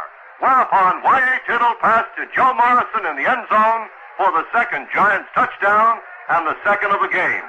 Chandler made the conversion, and New York had a 16-0 lead. Pittsburgh entered the scoring column with just 1 minute and 18 seconds remaining of the first half, moving the ball from their own 29 to the Giants' 21-yard line. Lou Michaels, with the 21, the line of scrimmage, booted a 27-yard field goal, and the Steelers had broken the scoring ice. It was New York 16, Pittsburgh 3, and that's the way the half ended. We'll take a look at the second half after we hear from Bill Deal. Bill? Ask not what your country can do for you. Ask what you can do for your country. Now these sounds of history, these words of greatness, these words no assassin's bullet could still, are yours in a special limited edition record album. Now you can live again the memorable moments, hear again the famed familiar voice, our late president's actual speeches, the complete inaugural address, civil rights, Cuban crisis, and other highlights. This John Fitzgerald Kennedy Memorial Tribute on a 12-inch high-fidelity long-playing record is encased in a beautiful album jacket featuring a full-color presidential portrait, suitable for framing, together with eulogies by Cardinal Cushing and other dignitaries. A record royalty on this album will be donated to charity. To obtain your memorial album, send just $3 for each album to John F. Kennedy Memorial Record, Department G, 356 West 40th Street, New York 18, New York. Only 3 records to a family, please. Mail $3 for each record to John F. Kennedy Memorial Record, Department G, 356 West 40th Street, New York 18, New York. Well, for those of you who have just joined us, the New York Giants have won the National Football League's Eastern Conference title for the 3rd straight year, and the Chicago Bears are the Western Conference champions of the National Football League. They will meet 2 weeks from today in Chicago. We had reviewed the scoring up to halftime, at which time the Giants were out front 16-3. In the second half, the Pittsburgh Steelers continued their scoring ways initiated in the closing seconds of the second quarter. After New York could not score, having received the second half kickoff, Pittsburgh took possession and moved the ball from their own 34-yard line 66 yards for the touchdown. Gary Borman scored the TD after taking a pass from quarterback Ed Brown. Lou Michaels made the conversion. The Steelers were very much in the game, 16-10. The Giants, however, came back but good. As a matter of fact, the series started on the Giants' 22, and Y.A. Tittle moved his team 78 yards in only 6 plays. The final 3 plays were all pass completions to Gifford for 27 and 25 yards consecutively. And then the 22-yard scoring pass to Joe Morrison. Chandler kicked the extra point. At this moment, Giants fans felt a great deal better, the score then being New York 23, Pittsburgh 10. The Giants were on the move, and on the move they stayed. After the touchdown came when Joe Morrison went over from the 1-yard line after the Giants had moved 63 yards. Morrison scored from the 1. Chandler again made the conversion in this touchdown for the Giants, and Giants fans at this point had good reason to be jubilant.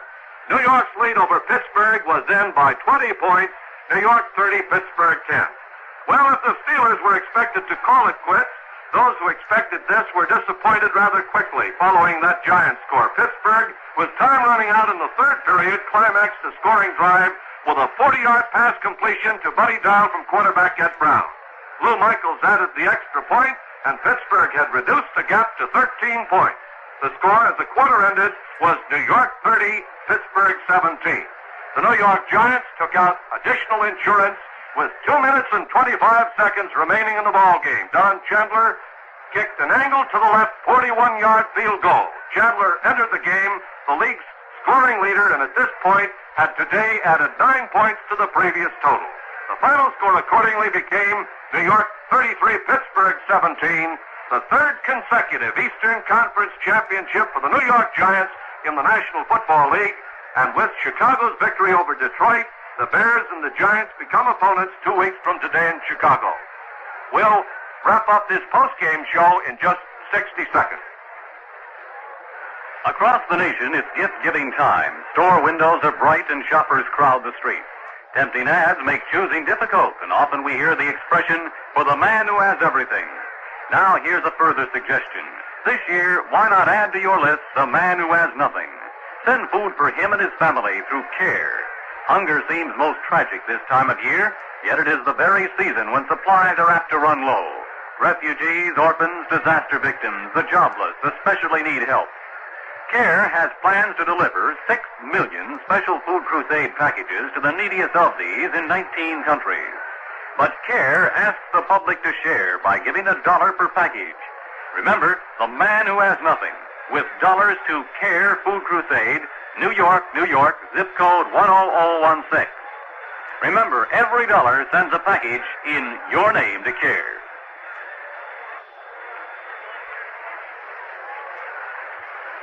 Here again, Woody Erdman.